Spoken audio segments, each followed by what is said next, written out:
kasih Pak. Susah sekali bilang nama saya ya. Saya Wina bukan Winda. Terus dipanggil Winda ya. Winna. Itu M-nya pengaruh mantan, Bu. Mardani gitu.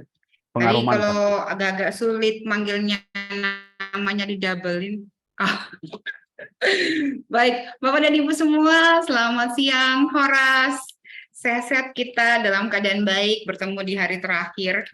Nah, di hari terakhir ini topik yang akan kita bahas adalah tentang P5. Atau kalau itu muatan proyek profil pelajar Pancasila. Agak sulit ya bilangnya. Kalau P3-nya itu profil pelajar Pancasila. Sebenarnya inilah bintang filmnya Kurikulum Merdeka. Jadi kalau Kurikulum Merdeka yang paling membedakannya dengan kurikulum-kurikulum sebelumnya itu adalah kita punya ini P5, penguatan proyek profil pelajar Pancasila. Hari ini saya nggak di ruangan biasa, jadi mungkin kalau sinyalnya agak naik turun, nanti saya pas share screen itu akan tutup kamera sebentar supaya teman-teman enak lihatnya. Nah, kalau nanti misalnya sinyal saya hilang dan suaranya itu tidak kedengaran, teman-teman boleh bilang sama saya di chat atau bilang diulangi lagi, silahkan ya. Jadi saya tetap pada konsep bahwa kita akan tetap diskusi tentang banyak hal ya gitu ya. Kita tentangkan dulu cerita-cerita tentang kegiatan-kegiatan kita dan saya hadir di sini sebagai teman bergandengan tangannya teman-teman untuk saling berbagi tentang hal-hal yang pernah saya pelajari mengenai P5 yang akan kita bahas topiknya hari ini. Nah, sebelum itu kembali kita harus aktif di kolom chat sebelum saya buka nanti PPT-nya. Pertama pertanyaannya adalah apa yang Bapak dan Ibu atau teman-teman ketahui tentang profil pelajar Pancasila? Tulis apa saja di kolom chat kita. Apa yang saat ini Bapak ketahui makin panjang, makin bagus. Hari ini saya tidak, karena sudah hari ketiga, saya tidak menerima jawaban tidak tahu apa-apa. Kalau kemarin saya masih menerima jawaban ya, saya masih menerima jawaban, boleh nggak tahu. Tapi kalau hari ini teman-teman tidak bisa menjawab di kolom chatnya dengan tidak tahu apa-apa. Silakan diketik di kolom chatnya. Pertanyaannya adalah, apa yang Bapak dan Ibu ketahui, teman-teman ketahui tentang proyek profil pelajar Pancasila. Bukan tentang profil pelajar Pancasila, tapi tentang proyeknya. Ya, Bunda Junita, terima kasih 6 elemen yang membuat 6 karakter Pancasila. Ada yang lain? Masih 1000. Kita di sini ada berapa ya? Ada 30. Berarti dikurangi saya sama dengan berarti ada 28 orang yang aktif. Ya, silakan Bunda Dewi Sartika boleh menjawab? Iya, di kolom chat saja. Pak Bangnya, Pak Dedi, Bunda Revinta, Bunda Nila yang tetap selalu aktif ya. Terima kasih sudah tetap selalu hadir tepat waktu Bunda Nila. Izin ya teman-teman yang bukan host. Iya.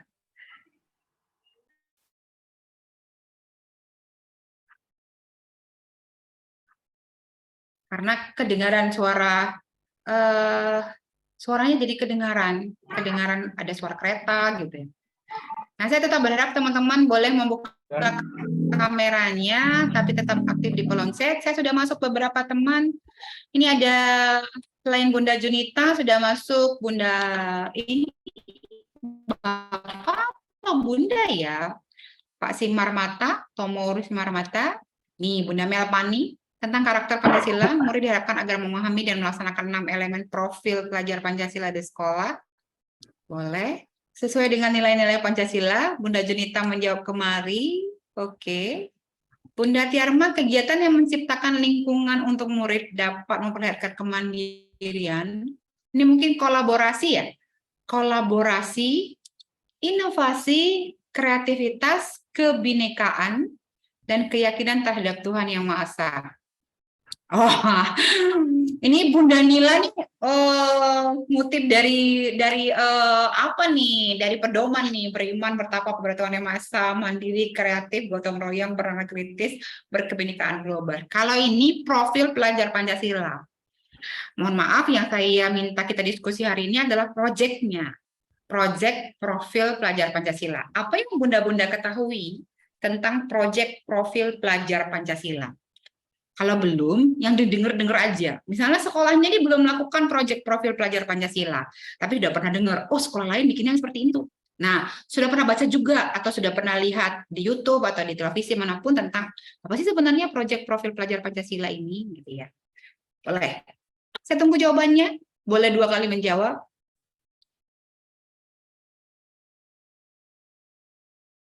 P5, sistem pembelajaran yang tujuannya untuk menyelesaikan masalah dalam potensi diri, pemberdayaan diri, dan peningkatan diri. Oke, good. 6 elemen profil pelajar Pancasila, boleh. 6 elemen tujuannya di 6 elemen bisa. Kegiatan yang menguatkan budaya lokal, salah satunya, ya Bunda Lasta salah satunya ya. Salah satu dari, kalau SD itu ada 8, SMP ada 8, PAUD ada 4, dan profil pelajar Pancasila. Yep. Kegiatan berbasis proyek untuk mencapai kompetensi tertentu yang disepakati sekolah. Oke, Bunda Junita kembali memberikan tanggapan. Terima kasih Bunda Junita, tetap aktif di dalam kolom chatnya.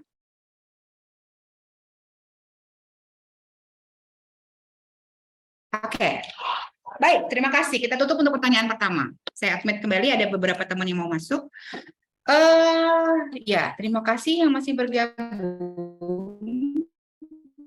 Nah, kembali, saya bertanya kepada teman-teman, apa energi negatif yang teman-teman rasakan saat mendengar proyek profil pelajar Pancasila? Saya ulangi pertanyaannya, apa energi negatif atau hal-hal yang tidak disukai atau kayaknya nggak berhasil lah proyek ini, cek aja nih, ngabiskan duit aja. Itu energi negatif namanya. Energi negatif yang muncul dari dalam diri teman-teman, Bapak dan Ibu pengawas, Bapak dan Ibu guru, saat mendengar tentang proyek profil pelajar Pancasila. Silakan, ini pertanyaan kedua. Jadi pertanyaan yang pertama kita skip dulu. Pertanyaan kedua adalah apa energi negatif yang muncul dari dalam diri Bapak dan Ibu saat mendengar proyek profil pelajar Pancasila. Aduh, ngabis duit, Bun. Ahli kerjaan, nama kerjaannya itu pemerintah nih loh, gitu. Model-model begitu ya.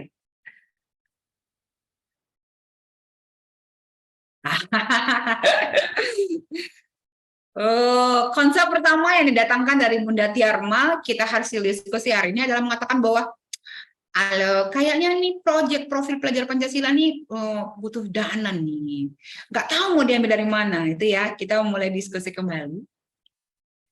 Kita akan mengambil diskusinya. Terdengar terlalu idealis. Saya suka Bunda Junita. Terdengar terlalu idealis, padahal susah dilakukan di lapangan. Oke, Bunda Tomor barangkali ada pendapat lain? Lelah dan butuh waktu untuk beradaptasi. Lelah dan butuh waktu untuk beradaptasi ya. Susah dilakukan karena butuh banyak dana. Hasil atau output yang harus dirancang butuh biaya. Ya, butuh biaya. Membayangkannya sulit untuk dilaksanakan dalam menghasilkan anak bangsa yang berkualitas. Ini pertama saya mencoba menggali energi-energi negatif yang ada dalam diri Bapak dan Ibu. Nanti baru kita munculkan yang positifnya ya.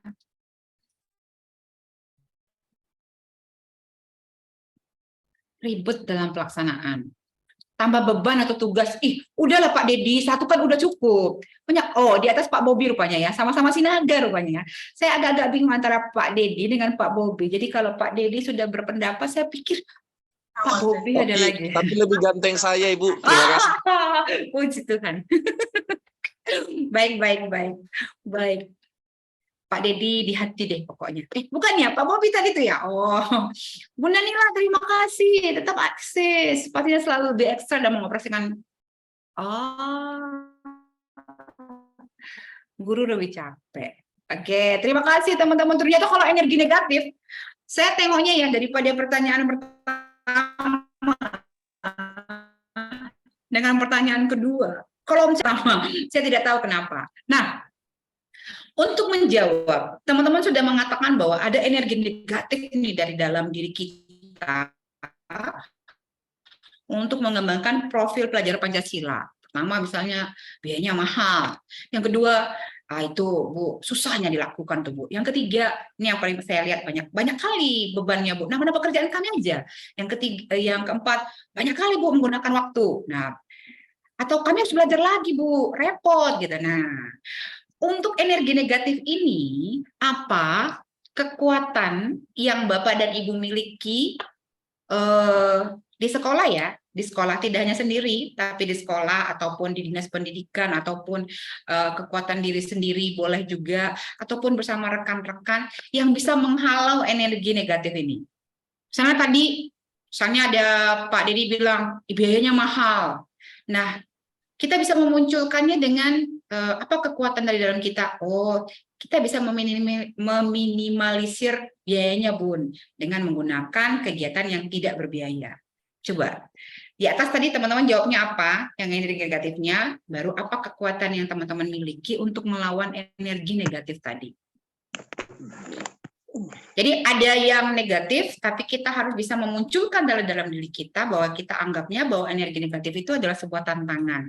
Nah, kita harus mencari hal yang positif dalam diri kita untuk bisa mencapai yang negatif tadi. Ayo, jawabannya apa? Saya tunggu. Oh, ini kayaknya gerakannya lebih lambat daripada memunculkan energi negatif. Oke. Masih negatif deh ini Bunda Sarlina. Kita sudah masuk kepada kekuatan. Ya, kolaborasi yang baik dengan warga sekolah. Kan lebih lambat nih munculnya daripada memunculkan energi negatif. Teman-teman ayo menjawab energi negatif tadi dengan kekuatan yang kita miliki.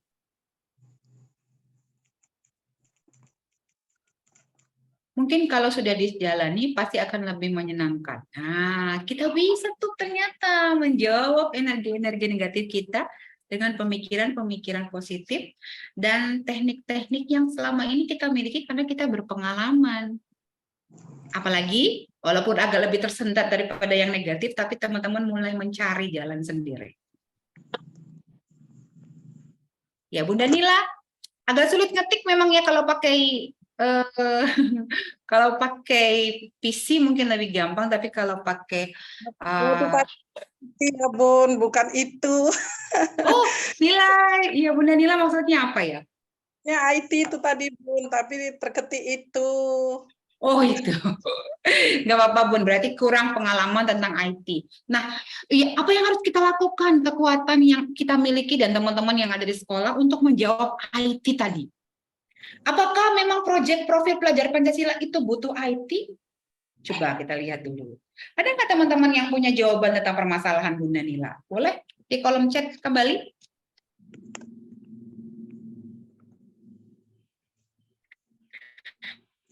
Sering mengikuti pelatihan-pelatihan. Oh, sering mengikuti pelatihan-pelatihan. Tunggu, nanti saya jawab nih ya pertanyaannya.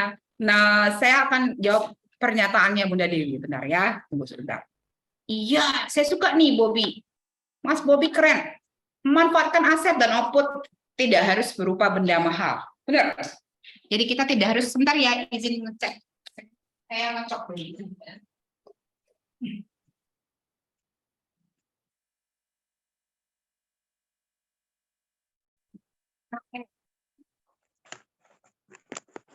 Kolaborasi yang baik dengan orang tua murid. Kalau saya sendiri siap berkontribusi baik dalam biaya maupun tenaga. Oh, ini Bunda Melpani ini pengawas kan? Orang dinas pendidikan kah? Kalau misalnya Ibu Guru dan Bapak Guru, saya nanti bilang deh sama Pak Kabid dan Pak Kadis. Tidak Bu, saya guru biasanya Bu. Oh, berarti Bunda guru biasa. Semangat-semangat ya. Nanti berarti harus menjadi timnya. Karena rencananya Pak Kabid, itu teman-teman akan dijadikan tim untuk bergandengan tangannya Dinas Kabupaten Kota, makanya kita diskusi di dalam 3 hari ini. Jadi dalam diskusi kita itu akan menjaring orang-orang yang sebenarnya punya pemikiran-pemikiran bagus untuk Kabupaten Simalungun. Selamat bergabung ya dengan pemikiran-pemikiran mereka. P5 tidak harus IT, bisa mengambil tema proyek yang ada di lingkungan sekolah, misalnya mendaur ulang limbah, iya, benar-benar. Jadi ada juga sih tema project IT-nya, ada, tapi juga disediakan tema project yang bukan IT yang sesuai dengan kondisi sekolahnya teman-teman. Gitu. Oke, baik. Nah, saya tadi janji menjawab. Bingung Bu, tapi nanti kalau mungkin sudah dijalani pasti bisa seperti waktu pembelajaran kurikulum 2013. Nah, mengenai pelatihan, selain tadi bintang filmnya Kurikulum Merdeka itu adalah proyek profil pelajar Pancasila. Jadi bintang filmnya Kurikulum Merdeka dia punya filosofi itu high tech, low touch. Jadi tinggi teknologi, sedikit sentuhan. Artinya teman-teman memang diungkapkan di antara salah satu profil pelajar Pancasila itu mandiri. Teman-teman, Bapak dan Ibu guru, Bapak dan Ibu pengawas, Bapak dan Ibu PP, apalagi untuk belajar jadi CGP ya, calon guru penggerak, itu lebih banyak menguasai modul. Modulnya dipelajari sendiri, baru berkolaborasi, baru dipraktekkan, baru ada bimbingan refleksi bersama. Itu jadi tidak ada dijejali dengan ini loh ilmunya, seperti ini loh nyusun programnya gitu. Ini contoh bakunya, nggak boleh keluar dari sini, tidak. Dalam kurikulum Merdeka, kita mengharapkan seluruh personil yang akan melaksanakan kurikulum Merdeka itu punya sifat kemandirian. Artinya, berbeda itu indah, sukses bersama itu baik, itu filosofi kita ya. Jadi kita boleh punya perbedaan pendapat, tapi kita akan menyatukannya melalui refleksi, kita akan mengambil jalan keluar yang terbaik. Di dalam kurikulum Merdeka, kita tidak mengenal kesamaan bahwa semua murid itu sama, inti ajarannya tidak. Tapi semua akan berpartisipasi, semua akan memberikan kontribusi sesuai dengan hal yang dia miliki dan sesuai dengan hal yang paling dia kuasai. Tidak ada penyamarataan soal modul ajar, tidak ada penyamarataan soal tujuan pembelajaran, tidak ada penyamarataan soal bahkan di ujian. Nah, ini semalam itu baru semalam itu Selasa jam 3 sore itu pas kita pelatihan itu ada pengumuman UTBK ya, ujian masuk perguruan tinggi negeri. Nah, di situ kita ketahui bahwa untuk 1 tahun terakhir ini ujian masuk perguruan tinggi negeri itu tidak memuat soal tentang komponen-komponen dari topik-topik yang harus ada. Ada kekhawatiran dari ibu guru kalau topiknya tidak selesai nanti nggak bisa masuk ujian perguruan tinggi negeri. Ternyata setelah kita telaah bersama bahwa soal-soal ujian masuk perguruan tinggi negeri itu semua konsepnya adalah penalaran literasi, numerasi, dan karakter.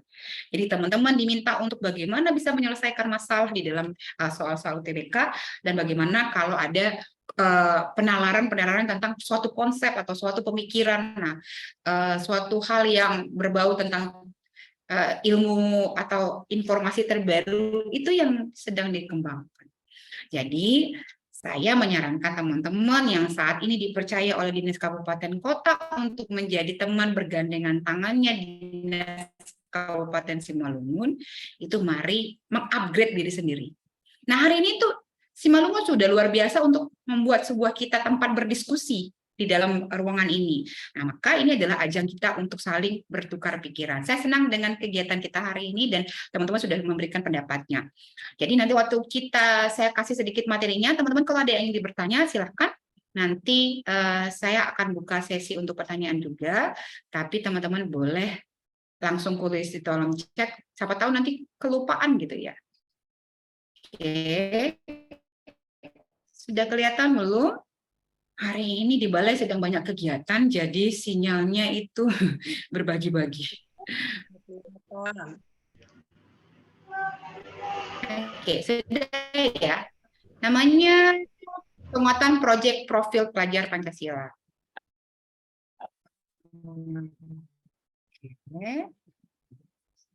Oke. Nah, tetap rujukannya ada di kurikulum.kemendikbud.go.id. Teman-teman tetap boleh belajar di sana. Nanti akan saya kirim ada keputusan BSKP nomor 009/R2022 mengenai dimensi elemen dan sub-elemen profil pelajar Pancasila. Baru di dalam kurikulum .kemendikbud.go.id itu ada tentang pedoman pelaksanaan penguatan profil pelajar Pancasila. Jadi untuk bintang filmnya dalam kurikulum Merdeka ini ada 2 pedoman yang harus teman-teman pelajari atau teman-teman ketahui dan minimal dimiliki dia di laptopnya gitu. Jadi kalau Bapak dan Ibu pengawas ditanya nanti kemana arah dan tujuan dari profil pelajar Pancasila, itu sudah punya desktopnya. Kalau ada pertanyaan dari Bapak dan Ibu guru, silahkan diberikan tentang pedoman pelaksanaan penguatan profil pelajar Pancasila. Nanti akan saya bagi di kolom chat atau teman-teman bisa langsung unduh di dalam kurikulum.kemendikbud.go.id. Nah, sebenarnya di awal sekali waktu kita ketemu di hari Senin, teman-teman sudah lihat sebuah chat yang namanya tujuan visi misi dari pendidikan Republik Indonesia. Jadi arah tujuan dari Kemendikbudristek itu ya ini. Tuh. Bagaimana kita semua bergandengan tangan untuk menciptakan, membangun, menselaraskan, menyeimbangkan seluruh komponen yang ada di sekolah mengarah kepada pembentukan profil pelajar Pancasila. Jadi semua kegiatan yang ada di satuan itu baik intra, baik proyek, baik ekstra, baik hal-hal yang di kegiatan guru-guru, kepala sekolah, pengawas, dinas pendidikan, semua arahnya bagaimana bisa menjadikan file proyek besar kita adalah pembentukan profil pelajar Pancasila. Nah, ini adalah dimensi dari profil pelajar Pancasila. Ini sudah menjadi tujuan nasionalnya Kemendikbudristek untuk tujuan pendidikan. Sudah ada beriman dan bertakwa, berkebinekaan global, mandiri, bernara kritis, kreatif, dan bergotong royong. Ini sudah harus jadi makanan sehari-hari. Nah, ini dimensi itu mengarah kepada hal-hal apa yang harus kita pahami untuk membentuk profil pelajar Pancasila per fase. Jadi setiap fase ada dimensi, elemen, dan sub-elemen yang harus dipahami dalam profil pelajar Pancasila.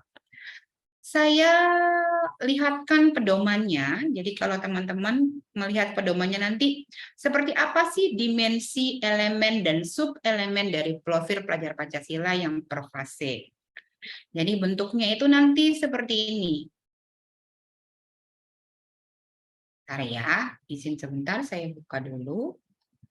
Kalau teman-teman nanti buka pedomannya, teman-teman akan ketemu sebuah buku yang bentuknya seperti ini. Nah, dimensi, elemen, dan sub-elemen profil pelajar Pancasila. Di dalamnya, teman-teman akan membaca dimensi, elemen, sub-elemen profil pelajar Pancasila. Akan ada dari mulai fase pondasi sampai dengan fase F atau fase 6, di mana setiap elemen itu terdiri dari masing-masing fase itu ada elemen dan sub-elemennya. Misalnya yang pertama adalah dimensi beriman bertakwa kepada Tuhan Yang Maha Esa. Di dalam dimensi beriman dan bertakwa kepada Tuhan Yang Maha Esa, teman-teman akan menemukan elemen dan sub-elemen. Jadi ada elemennya akhlak beragama, sub-elemennya nanti ada dalam kegiatan ini lagi. Apa kegiatan yang ada di dalamnya? Ada yang B itu ada akhlak pribadi, baru yang C ada akhlak kepada manusia. Jadi teman-teman harus literasi membaca apa. Contoh konkretnya seperti ini. Sudah sampai ya? Mungkin kalau agak lama nyampainya berarti internet saya yang kurang stabil. Nah, pada halaman 6, teman-teman akan melihat dimensi dari beriman dan bertakwa kepada Tuhan Yang Maha Esa. Di dalamnya ada sub-elemen. Sub-elemen itu ada mengenal dan mencintai Tuhan Yang Maha Esa.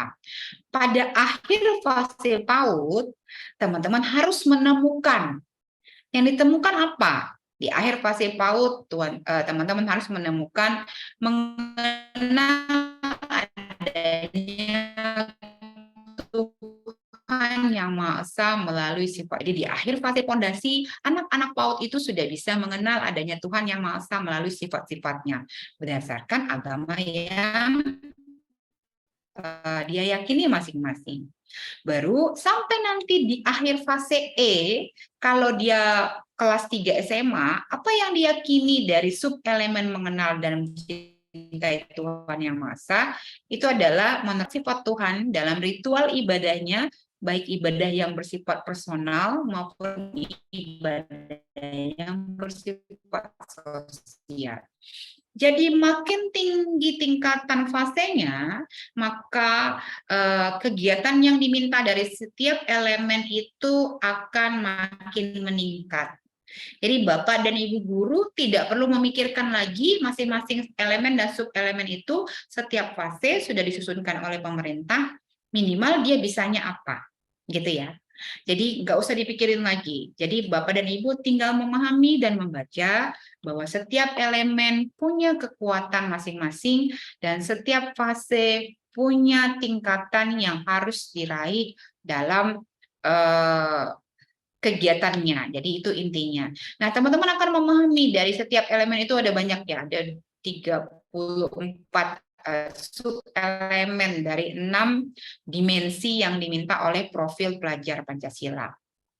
Kalau teman-teman baru hari ini melihatnya memang agak ribet. Tapi teman-teman akan makin memahami kalau sudah membaca dengan baik pedoman ini. Pertama saya kali ketemu tentang ini waktu pelatihan PKP tahun 2022 awal tahun lalu, saya benar-benar bingung apa ya gitu. Sebenarnya kenapa sih ribet kali ini pelajar Pancasila dengan dimemahami, kita baca benar-benar, pemerintah itu sudah Bu, menyusun. Bu Winda, izin.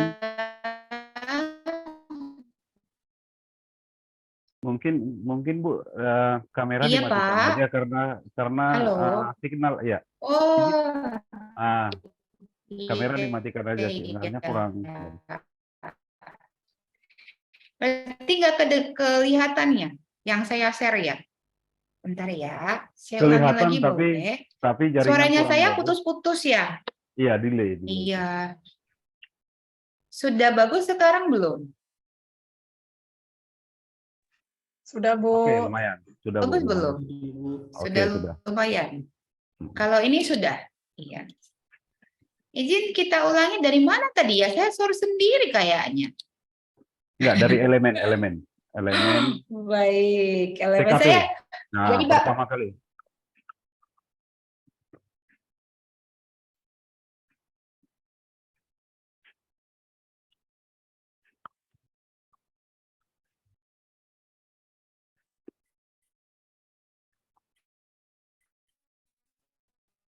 nah, berarti Bapak dan Ibu tidak bisa hanya arah kita ini kemana ya sebenarnya untuk profil pelajar Pancasila. Ternyata kita diminta untuk menanamkan pola-pola yang tertulis di dalam elemen dan sub-elemen yang ada di profil pelajar Pancasila kepada anak-anak didik kita secara bertahap dan berkesinambungan. Dari mulai fase pondasi sampai dengan fase E, Bapak dan Ibu akan menemukan tingkatan-tingkatan dalam setiap elemen dan sub-elemen. Contoh nih, misalnya kita ambil dari sub-elemennya berempati kepada orang lain. Apa yang diminta di fase PAUD? Yang diminta di fase PAUD itu anak-anak mengenali emosi, minat, dan kebutuhan orang-orang yang terdekat dan membiasakan meresponnya secara positif. Hanya itu yang diminta di fase PAUD. Jadi untuk fase PAUD, elemen dalam dimensi beriman dan bertakwanya, salah satunya adalah berempati kepada orang lain. Apa yang diminta di fase E pada saat dia berusia SMA, dia diharapkan dapat memahami dan menghargai perasaan dari sudut pandang orang dan atau kelompok lain. Jadi dia sudah harus bisa tingkatannya berempati kalau di fase E. Jadi makin ke atas, makin tinggi fasenya, maka dia akan diminta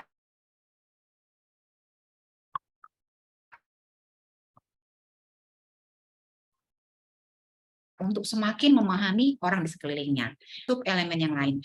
Makin teman-teman baca, makin teman-teman akan memahami apa sih sebenarnya hal-hal yang diminta dalam setiap fase di dalam pedomannya dari profil pelajar Pancasila ini. Nanti silakan dibaca sendiri atau saya akan bagi langsung di tempatnya teman-teman. Bentar ya. Nanti bisa langsung dibaca. Teman-teman akan memahami sebenarnya apa sih profil pelajar Pancasila. Oke. Nah, tidak usah sekarang juga, boleh nanti membacanya setelah selesai kita diskusi. Boleh saling-saling kita diskusikan tentang hal yang ada. Oke ya, saya sudah kirim. Kita kembali ke materinya. Terima kasih sebelumnya dulu. Ya.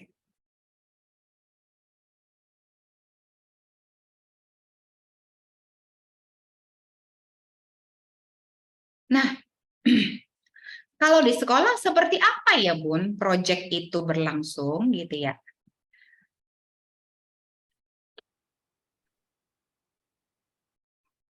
Oke, kalau di sekolah, baik SD sampai dengan SMA, teman-teman akan melihat ada profil pelajar Pancasila yang ada di dalam elemen, sub-elemen yang terkandung di dalam 009 itu, BSKP tadi yang dari pedomannya, adalah kombinasi antara bagaimana kegiatan itu berlangsung dikemas dalam sebuah iklim sekolah, kebijakan, pola interaksi dan komunikasi serta norma-norma yang berlaku di sekolah. Bagaimana budaya sekolah itu bisa dibangun melalui kegiatan intrakurikuler, ekstrakurikuler, dan kegiatannya nanti. Nah, ada muatan mata pelajaran dan yang bergabung di dalam pengalamannya dan kegiatan yang mengoptimalkan untuk mengembangkan minat dan bakat peserta didik, gitu ya.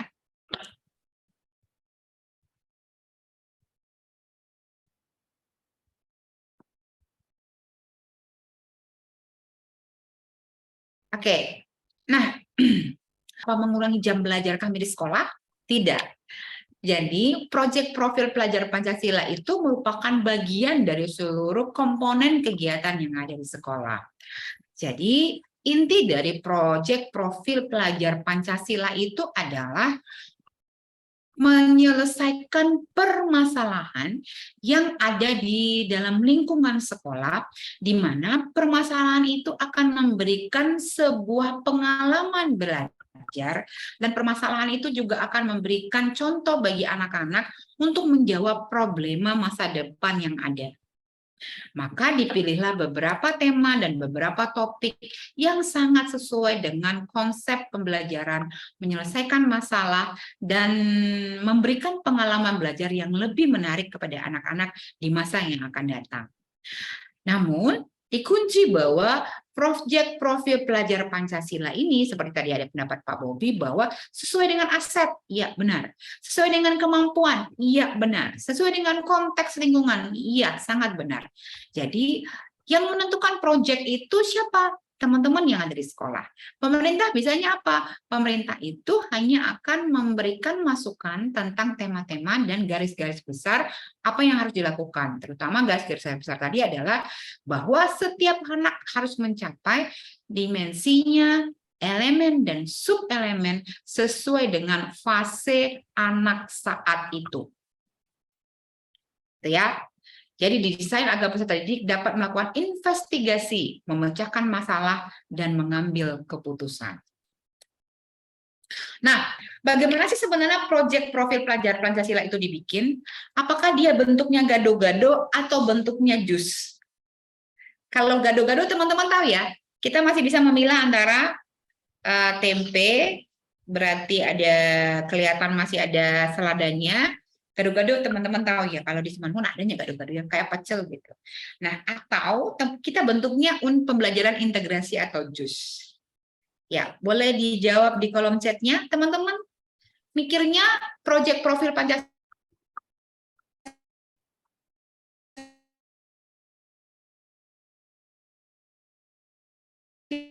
Pancasila itu tipe seperti gado-gado atau di kolom chatnya? Jawabannya hanya gado-gado. Kalau pilih jus berarti ketik jus. Kalau pilih gado-gado berarti ketik gado-gado.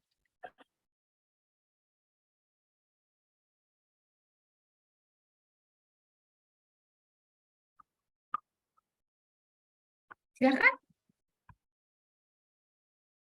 Jus. Bunda Tiarma jawabnya jus.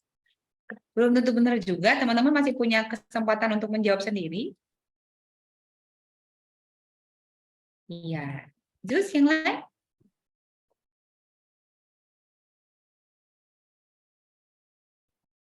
Pak Dedi jus.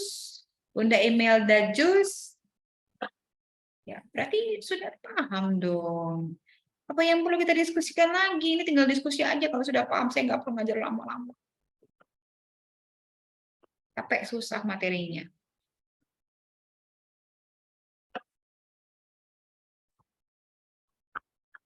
Oke, good. Keren.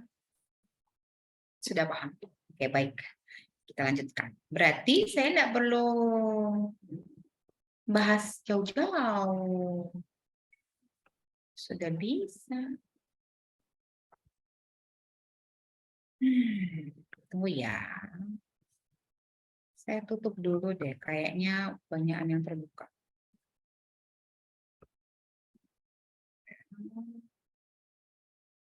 Oke.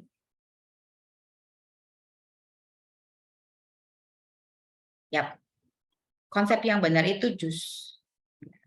Jus itu artinya teman-teman tidak bisa lagi membedakan antara sebenarnya ini pelajaran apa ya?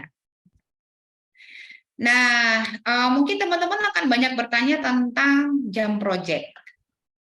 Di dalam pedoman kita, jam project itu seperti ini. Ini alokasi jam project per tahun.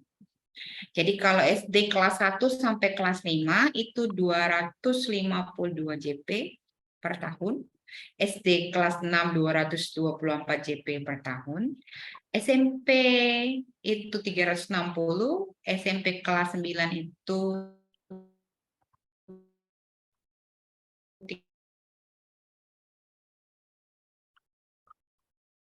320, SMA sudah ada dari mulai.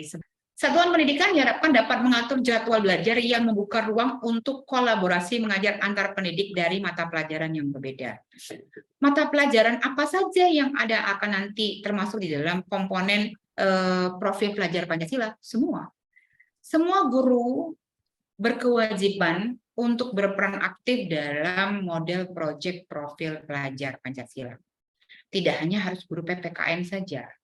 Tidak juga hanya harus guru bahasa Inggris saja, tidak hanya juga guru matematika saja, semua harus berperan aktif dalam kegiatan ini. Nah, untuk misalnya, ya, berapa banyak sih proyeknya masing-masing sekolah? Nah, kalau jumlah tema, kalau PAUD itu dia memilih 2 proyek per semester. SD juga wajib memilih minimal 2 proyek tema per semester. Ingat ya, tema yang dipilih artinya tidak boleh sama proyeknya semester 1 dengan semester 2. SMP, SMA, dan SMK memilih minimal 3 tema per tahun. Minimal. Lebih dari itu boleh. Nah, tema apa saja sih yang boleh dipilih? Gitu ya. Tema apa saja yang boleh dipilih oleh teman-teman? Tema yang dipilih itu ada 7. Boleh pilih di antaranya.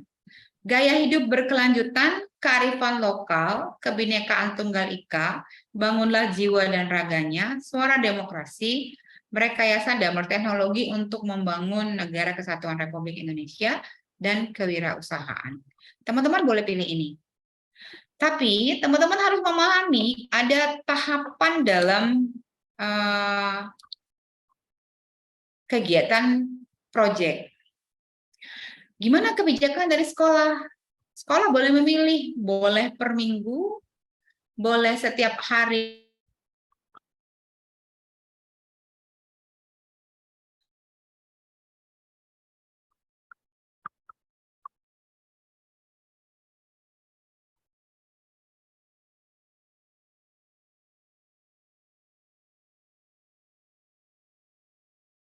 tahunnya segitu. Berarti berapa banyak jam yang harus kita pilih untuk kegiatan proyeknya. Ini ya. Nah, apa yang harus teman-teman lakukan untuk melakukan sebuah perancangan proyek? Sebagai pengawas, Bapak dan Ibu guru harus memahami dulu rancangan proyek apa, seperti apa harus dibuat gitu. Pertama,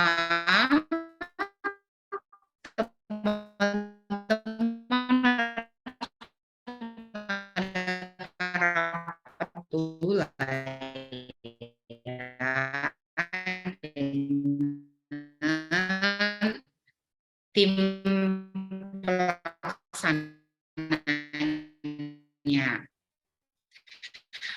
Kapan waktunya dibuat, berapa jamnya, alokasi untuk pada teman-teman.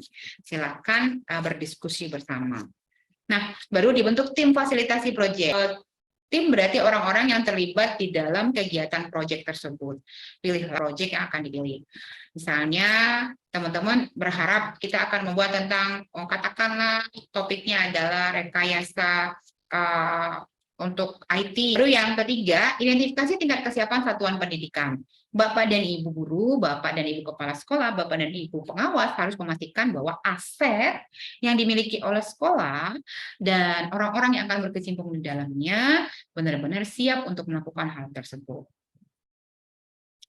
Nah, itu di dalam pedomannya ada. Baru pilihlah tema setelah ada timnya gitu. Dipilih temanya. Temanya apa? Temanya adalah menjawab permasalahan yang saat ini sedang berlangsung di satuan kita masing-masing. Atau tema itu yang benar-benar urgen dengan kegiatan kita. Atau tema itu benar-benar terjadi di kegiatan kita. Misalnya nih, kita ada di tepi sungai sekolahnya. Dan sekolah sungai kita itu kayaknya banyak kali ya sampah plastik di samping-sampingnya. Apa yang harus kita lakukan untuk penanaman pembudayaan lingkungan? Atau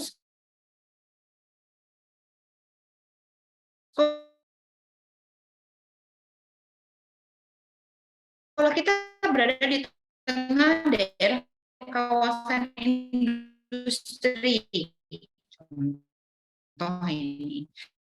Dari kawasan industri itu ternyata Izin Bu, banyak sekali masalah izin Bu tentang Wina. pembebasan lahan yang dirubah menjadi gudang.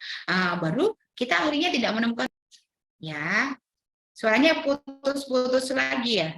Makin parah Bu. Ya, halo. Iya, suara Ibu nampaknya makin parah putus-putus. Halo. Iya, halo, bisa didengarkan saya Bu? Nah, saya bisa dengar Bapak. Bapak yang nggak bisa dengar saya ya. Suara Ibu yang Halo. putus-putus. Halo, halo, suara Ibu kedengaran, Halo. kami bisa dengar saat ini. Tapi suara Ibu terputus-putus seperti hubungan kita Bu. Oh iyanya, aduh maafkan. Coba kalau yang kita pindah ke lain ternyata hati, mungkin kita tidak Ibu, berjodoh hari ini. Bentar ya. Ibu Wina, coba kalau mungkin pakai hotspot pribadi, mungkin saran Bu bisa agak lebih lancar. Sebentar ya, sebentar ya. Oke.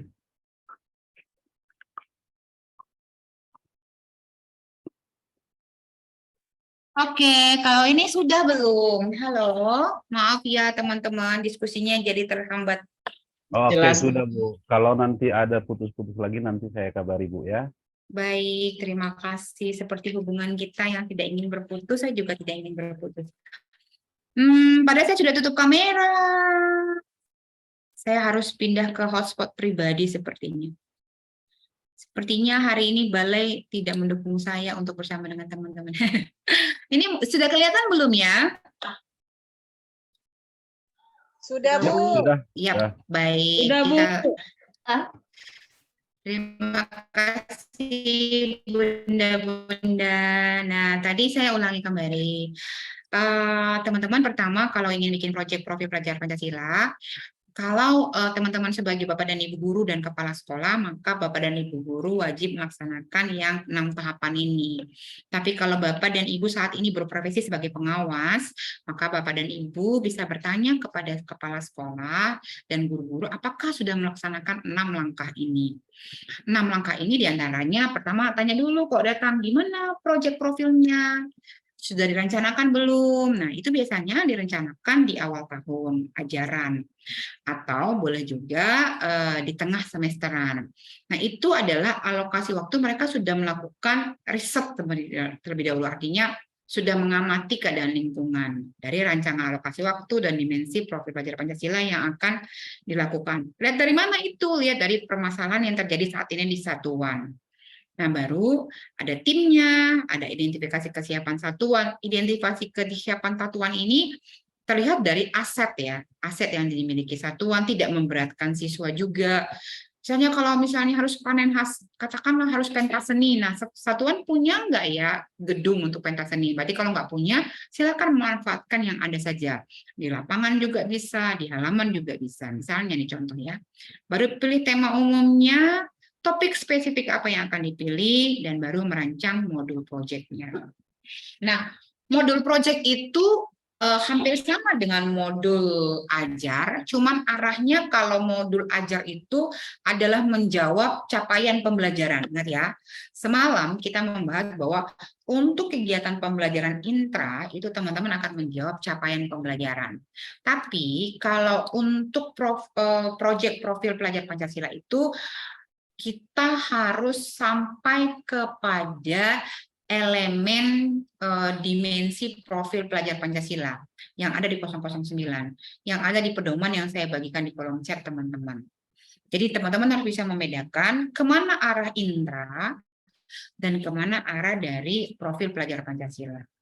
Arahnya, walaupun semua nanti muaranya di pembentukan karakter profil pelajar Pancasila, tapi lewat jalannya satu jalan CP, satu jalan 6 dimensi, gitu ya. Jalannya saja yang beda. Akhirnya sampai ke profil pelajar Pancasila. Nah, ini sudah, ini juga sudah. Nah, kita akan bahas tema proyeknya. Nah, tema proyek itu teman-teman boleh memilih berdasarkan hal-hal yang paling dekat, hal-hal yang paling urgent, hal-hal yang paling krusial, hal-hal yang paling disenangi oleh teman-teman, atau hal-hal yang memang merupakan kegiatan selalu ada setiap tahun. Contoh, saya paling senang kalau ada sekolah itu SD atau SMP atau SMA yang memilih tema demokrasi. Kenapa? Karena setiap tahun pasti ganti ketua OSIS. Bagaimana kita mengajarkan anak-anak tentang demokrasi yang sesungguhnya? Ini contoh ya. Contoh pada saat isu atau topik hangat yang sedang dipilih. Apalagi tahun 2024 ya. 2024 tema demokrasi itu tema yang sangat hangat. Kenapa? Karena kita akan ada pemilu besar. Nah, bagaimana sistem demokrasi itu dilakukan di sekolah, teman-teman bisa menjadikan itu sebagai tema yang hangat. Ini salah satu contohnya aja. Baru ada juga tema yang sangat hangat saat ini adalah tema bagaimana bumi sudah mulai memanas, begitu ya. Sampah sudah mulai berserakan. Bukan lagi isu yang sangat tidak kita ketahui bahwa Indonesia adalah negara yang besar penduduknya, luas lautannya, tapi bisa beradaptasi dengan lingkungan sebaik negara-negara Eropa. Kita harus memahami bahwa kita kurang menjaga lingkungan. Itu kita sadari sendiri.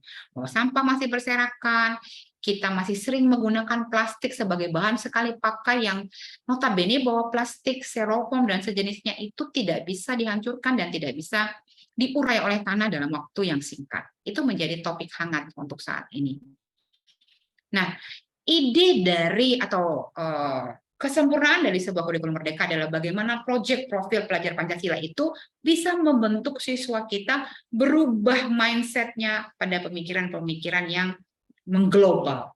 Walaupun dia tetap cinta konteks lokalnya, tapi dia punya pemikiran ke masa depan. 5 tahun akan datang, 10 tahun akan datang. Apa yang kita lakukan di proyek saat ini bermanfaat untuk mereka. Teman-teman boleh pilih. Nanti saya kasih waktu teman-teman memilih tema apa yang kira-kira wajib. Nah, kita akan bahas minimal beberapa tema, tapi ini hanya yang dicantumkan yang dicantumkan contohnya di sini bukan menjadi syarat mutlak bagi teman-teman untuk melakukan hal ini.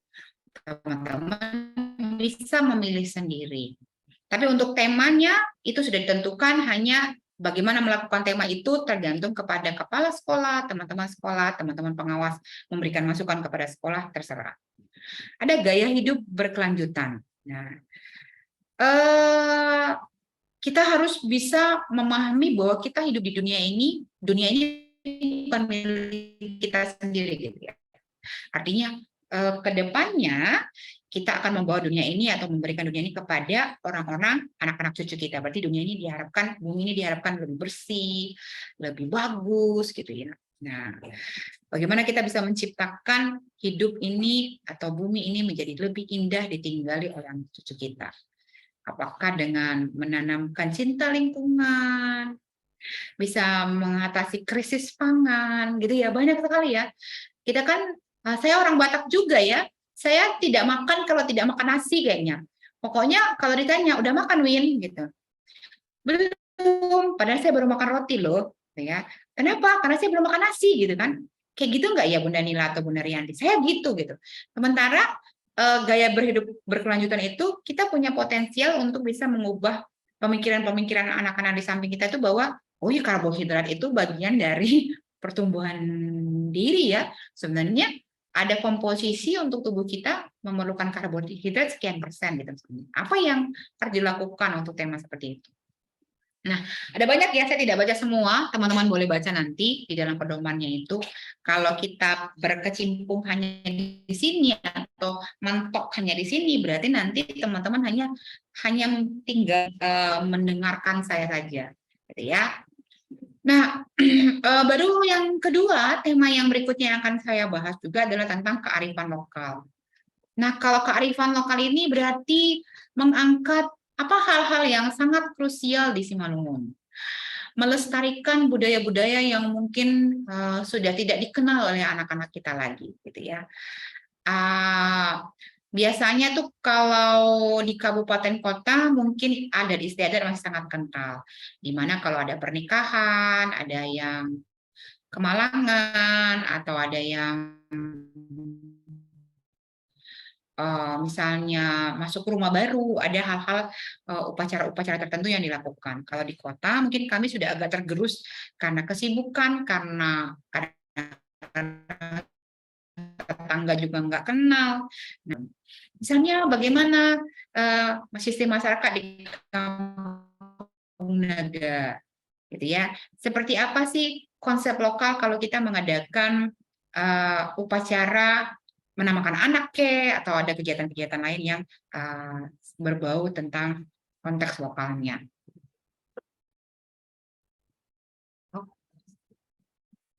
Oke. Yang ketiga, kita akan bahas juga agak-agak mirip dengan konteks lokal, itu namanya Bhinneka Tunggal Ika. Kalau Bhinneka Tunggal Ika, bagaimana anak-anak bisa memahami lingkungan sekitar bahwa kita tuh tidak terdiri hanya orang Batak saja loh kalau di Simalungun. Kalau di Deli Serdang misalnya kita nggak hanya orang Melayu aja, kita banyak keragamannya dan setiap orang itu harus bisa menghargai orang lain. Apa sih sebenarnya kepercayaan agama ini? Nah, apa yang harus dilakukan tentang keberagaman lingkungan kita? Misalnya ini ada masalah tentang bagaimana kalau misalnya kita berada di satu lingkungan yang kita adalah golongan minoritas, apa yang harus kita lakukan? Apakah kita tidak menghargai ini kalau misalnya ada suku Chinese yang melaksanakan Imlek misalnya? Pernahkah kita lihat barongsai gitu? Apa salahnya sih kita memahami bahwa kita ini berbeda dan kita mempelajari tentang hal-hal yang baru yang mungkin baru pertama kali kita lihat. Tapi kalau misalnya teman-teman merasa, oh itu enggak menjadi urgent untuk kita, enggak ada masalah juga. Tapi ini adalah pilihan yang diberikan oleh pemerintah untuk teman-teman mengembangkan kembali tema-tema atau topik-topik yang akan dibahas dalam kurikulum proyek profil pelajar Pancasila. Nah, juga ada lagi masalah ya, apakah di sekolah itu ada penindasan, ada geng motor? Apakah di sekolah itu ada orang yang kalau misalnya berbeda dilakukan label misalnya, nggak enak dong berkawan dengan si gendut itu gitu, atau dia golongan kulit hitam tuh, atau dia nggak orang Batak tuh nggak usah kawan sama dia nggak ngerti bahasa Batak, jadi kayaknya nggak enak. Nah, itu bangunlah jiwa dan raganya, membuat rasa persaudaraan menjadi lebih indah gitu ya. Nah, bagaimana cyberbullying itu bisa menjadi hal yang sangat menakutkan ternyata. Nah, itu kita buat konsep-konsep kolaborasi bersama. Biasanya, tapi ini tidak ada untuk SD. Nah, juga menelaah bisa tentang korban narkotika, pornografi, kegiatan-kegiatan yang ke panti asuhan, panti jompo gitu ya, atau mengkampanyekan isu-isu terkait dengan narkoba, maraknya kekerasan terhadap sesama teman. Nah, itu bisa kita bangun dalam konsep pengunggah jiwa dan raganya. Nah, ini yang saya bilang tadi, suara demokrasi. Nah, tapi di sini tidak dianjurkan untuk SD ya, dianjurkan untuk SMP dan SMA. Karena ketua OSIS di SD ada nggak ya? Kayaknya nggak ada deh ya. Langsung dipegang oleh guru. Gitu ya. Ini pemilihan. Itu ada di suara demokrasi. Baru ada rekayasa teknologi. Ini tentang prototipe teknologi, boleh buat tentang robotik, boleh juga komputer, pelaksanaan robotik sederhana, atau pembuatan komponen-komponen IT sederhana, boleh ada kegiatannya. Juga menjawab tentang apakah di daerah itu sudah penguasaan misalnya Google Master Trainer, Canva, segala macam, itu boleh rekayasa genetik yang ada. Atau proyek ini membangun tentang teknologi digital. Baru ada kewirausahaan. Wirausaha itu kalau teman-teman punya usaha untuk sekolah, misalnya ada kantin kejujuran gitu ya, atau meningkatkan daya jual masyarakat, misalnya kita bikin market day kalau untuk SD. Nah, bisa ditumbuh kembangkan juga untuk mengoptimalkan produk-produk lokal gitu. Nah, ini ada keberkerjaan untuk SMK, kita nggak bahas lagi. Nah, di setiap dalam kalau teman-teman baca nanti di dalam pedoman itu ada fokus untuk apa sih gaya hidup berkelanjutan setiap fasenya, ada fokusnya nanti.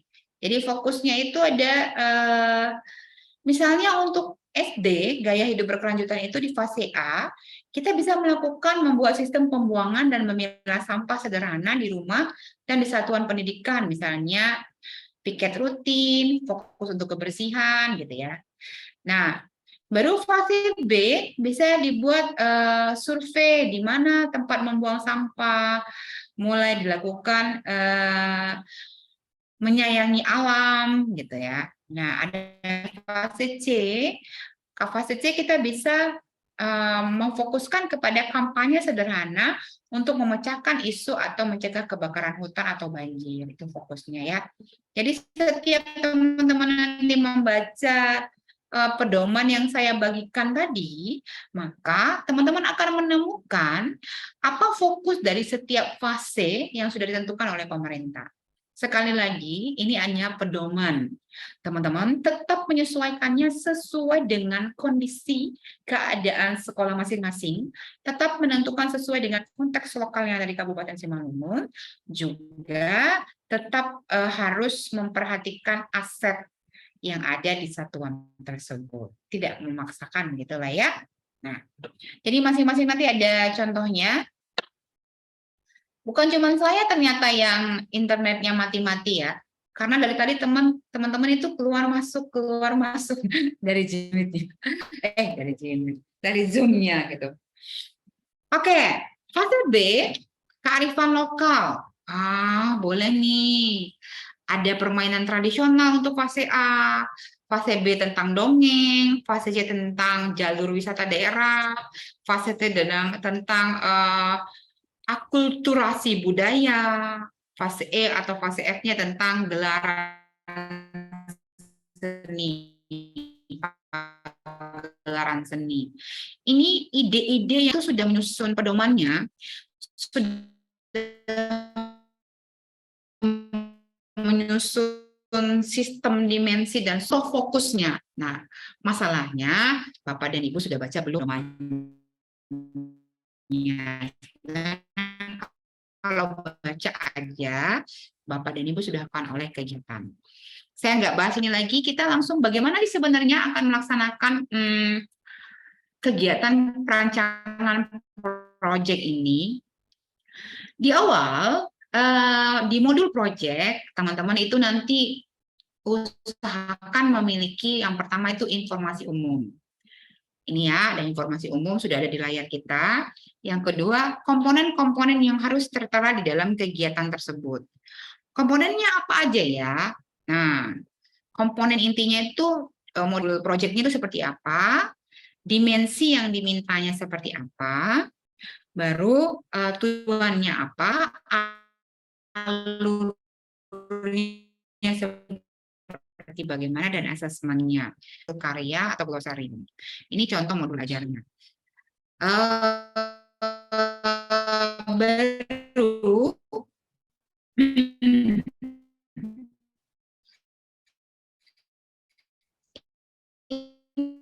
ini salah satu contoh rancangan proyek yang dibikin anak. Komposisinya itu adalah tujuan kegiatan itu menunjukkan perilaku yang baik yang mencerminkan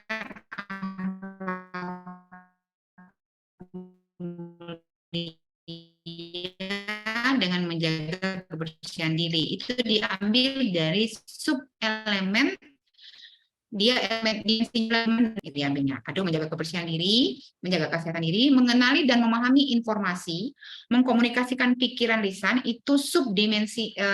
Dimensinya itu ada dimensi bergotong royong, baru menunjukkan rasa ingin tahu, mengembangkan sikap peduli bertanggung jawab, dan mengenali hubungan simbol dalam kehidupan sehari-hari. Itu dimensi untuk bernalar kritis. Nah, teman-teman nanti lihatkan di mana, di 009 atau pedoman yang barusan saya bagi. Proyek profil pelajar Pancasila itu tidak mungkin selesai hanya dalam waktu 1 atau 2 hari. Minimalnya sih biasanya 5 sampai 10 hari. Tapi tidak juga terlalu lama, tergantung kegiatan proyeknya. Nah, inti dari contoh proyek yang saya bagikan ini yang paling sangat sederhana itu adalah rancangan proyek. Pertama, membawa peserta didik untuk membuka wawasan peserta didik tentang masalah yang ada. Walaupun sebenarnya kalau SD itu mereka belum bisa mengidentifikasi masalah, belum bisa. Siapa yang mengidentifikasi masalah? Ibu guru. Bagaimana cara mengidentifikasi masalah? Dengan memberikan pertanyaan pemantik.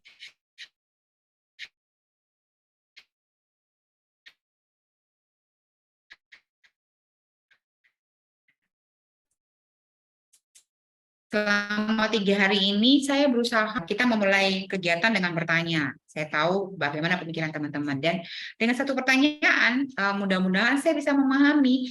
Teman-teman sebenarnya sih sudah paham tentang P5 ini, hanya belum dilaksanakan aja. Nah, hari ini saya hanya ingin berdiskusi kembali, ya. Buat mereka memahami ada nggak masalah di sekitar lingkungan kita.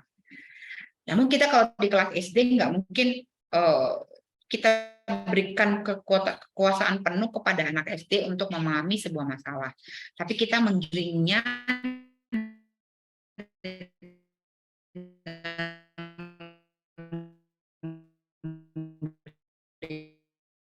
pertanyaan pemantik. Hal-hal apa yang menjadi pemikiran mereka? Kita harus ajak mereka, kalau misalnya tentang sampah, kenapa ya sampah itu berbahaya? Kita ajak mereka lihat sekeliling, lihat lingkungan, baru kita lihat video. Lihat video itu misalnya bagaimana pengelolaan sampah di luar negeri, apa yang terjadi dengan bumi kita kalau bumi kita tertimbun sampah, gitu ya. Jadi ada wacana-wacana atau hal-hal baru yang mereka lihat dari yang kita berikan. Jadi mereka boleh belajar dari banyak sumber, tidak hanya kita saja sebagai ibu guru atau gambar atau buku cetak yang sudah mereka pegang, tapi mereka harus berkeliling ke dunia luar untuk melihat tentang konsep yang mau kita bawa ini. Jadi boleh lingkungan, boleh video, boleh cerita, boleh buku-buku luar negeri. Dari sana kita akan memberikan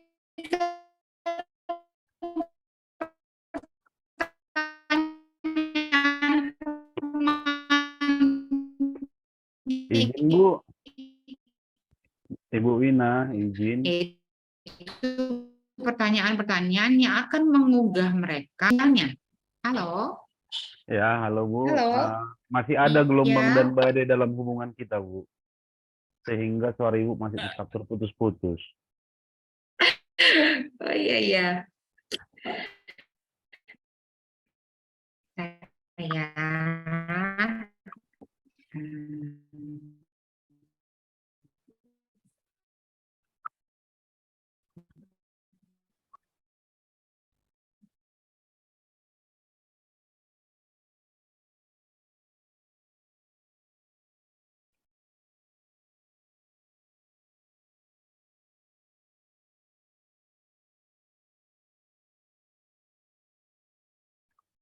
Oke, izin Bu. ya sudah Pak, sudah Ya, kedengaran belum? sudah, tapi ketepatan boleh interupsi sebentar Bu ya. Oh boleh, Nanti boleh kita apa tuh? nanti kita lanjut lagi karena pada kesempatan ini sesuai tadi yang sudah saya sampaikan, jam 14.45 kita rencanakan ada kata sambutan pada dalam hal ini nanti akan disampaikan oleh Kabid Dikdas Dinas Pendidikan Kabupaten Simalungun, Ibu Uli Purba.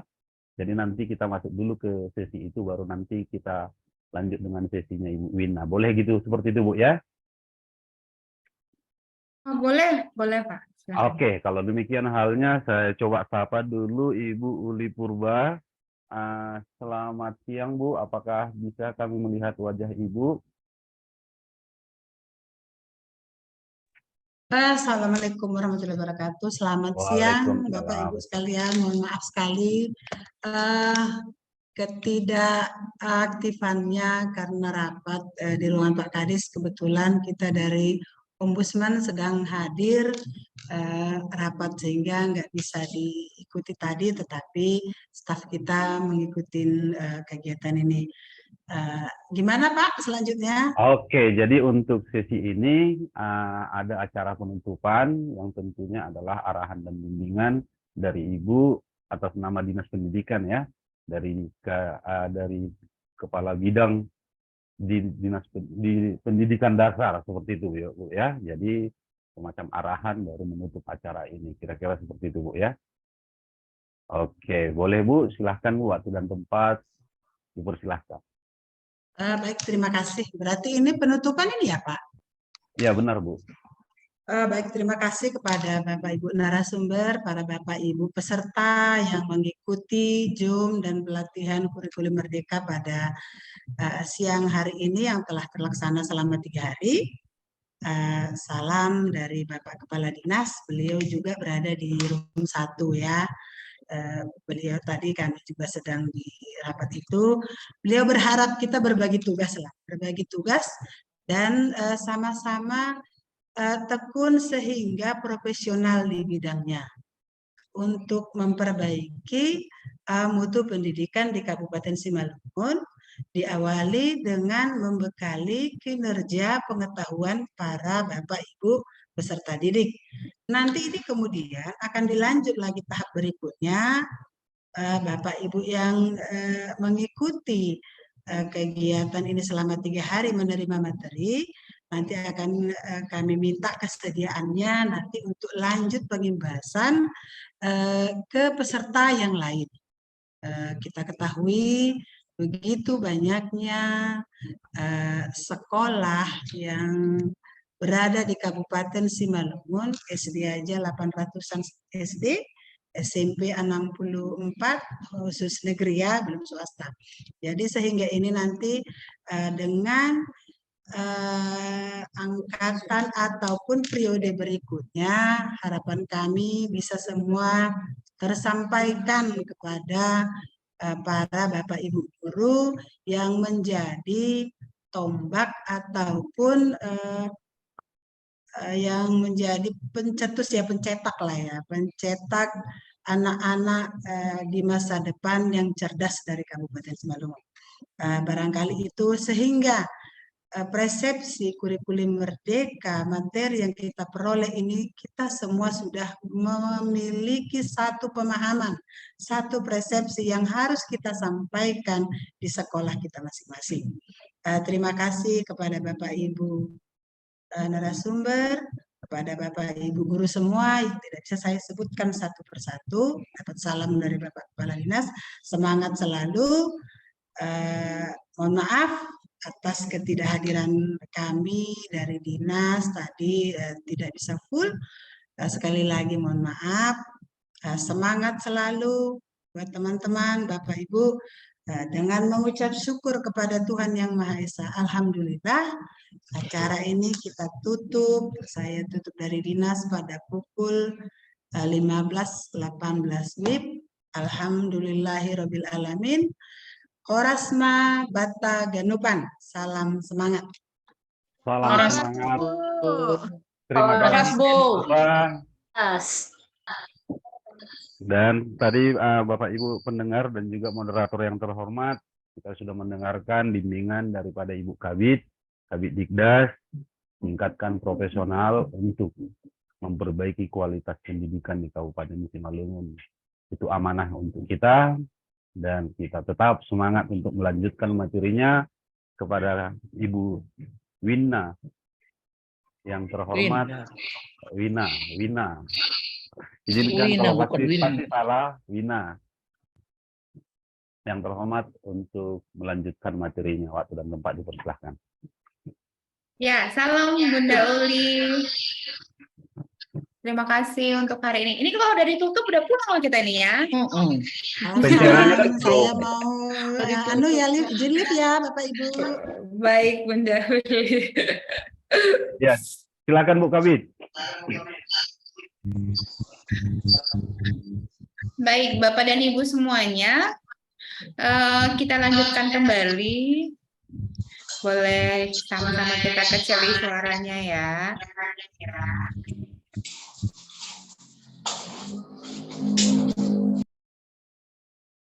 Oke, Bapak dan Ibu, tadi saya sampai mana ya? Oke, kayaknya sampai sini deh. Contoh untuk proyek SD, ya, sampai sini ya, kalau nggak salah. Benar nggak?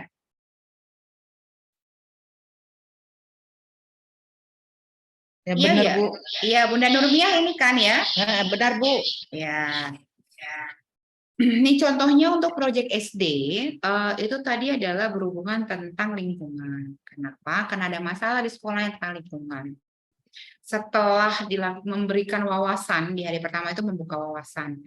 Jadi jangan ibu guru langsung memberikan ceramah, artinya ceramah itu begini, kita nggak boleh buang sampah sembarangan. Kalau buang sampah di tempatnya, gitu. Nah, langsung di-judge gitu. Kenapa? Karena plastik itu tidak bisa diurai tanah selama lebih dari 100 tahun. Apalagi styrofoam, apalagi misalnya pakai apa ya yang benda berbahaya lain, yang kaleng, gitu. Susah diurai sama tanah. Itu langsung memberikan jawaban-jawaban. Tapi anak-anak harus diminta dulu untuk berkeliling ke lingkungan atau membaca buku atau melihat video tentang kondisi alam yang berhubungan dengan sampah plastik. Ini contoh saja ya. Nah, baru ada kalimat-kalimat pemantik. Kalimat pemantik itu adalah kalimat yang jawabannya tidak hanya ya dan tidak. Jadi kalau kalimatnya itu pertanyaannya begini, udah makan kalian? Jawabannya cuma sudah belum. Gitu. Jadi itu bukan kalimat pemantik. Tapi kalau kalimat pemantik itu kalimatnya seperti ini. Kalimat tanyanya itu kenapa kita harus makan setiap hari? Gitu ya. Itu jadi jawabannya bisa banyak dari anak-anak. Supaya kenyang, Bu, supaya kita tumbuh, supaya memang harusnya begitu. Kalau nggak makan kita nanti tidak konsentrasi. Nah, ada banyak jawaban. Nah, jadi itu yang berhubungan tentang keilmuan kita saat ini. Baru kita bikin rancangan proyeknya. Tuh kalau di SD yang sederhana dulu ya. Nah, hari pertama, hari di awal itu kita tadi buka wawasan, hari pertama kita jadi detektif sampah, hari kedua pergi ke bank sampah untuk membuka wawasan ya. Jadi ada banyak cara membuka wawasan. Bisa memilah sampah, bisa pergi berkunjung ke bank sampah, bisa menonton video, aja banyak caranya. Nah, hari ketiga kita buat pupuk kompos, hari keempat buat pot bunga, hari kelima buat kertas dari limbah. Artinya kita sudah membaca dulu sebenarnya ada banyak cara untuk mengurangi sampah limbah ini. Nah, ini contoh anak-anak di awal-awal itu dibawa dulu jalan-jalan, lihat lingkungan. Baru kita membuka wawasan kenapa ya ada kayak gini di tempat bank sampah. Ternyata ada tulisan seperti ini gitu ya. Nah, itu membuka wawasan lingkungan mereka dan kita memberikan pertanyaan pemantiknya. Nah, baru kita rancang kegiatannya.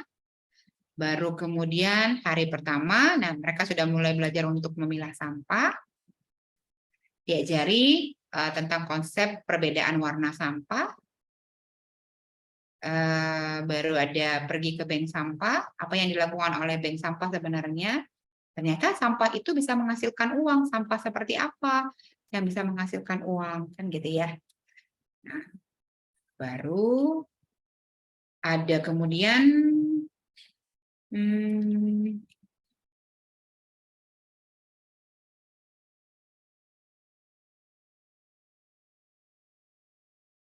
hari ketiga sudah buat pupuk kompos. Hari keempat mereka sudah mulai belajar membuat ekoenzim. Ekoenzim itu seperti kompos tapi bentuknya cairan. Ya, baru ada daur ulang kertas. Ini mungkin dia tahapannya lebih cepat karena untuk diajarkan. Nanti kalau teman-teman bisa menyesuaikan dengan kemampuan, aset, dan dukungan yang ada di satuan. Misalnya kalau buat ekoenzim perlu beberapa hari gitu.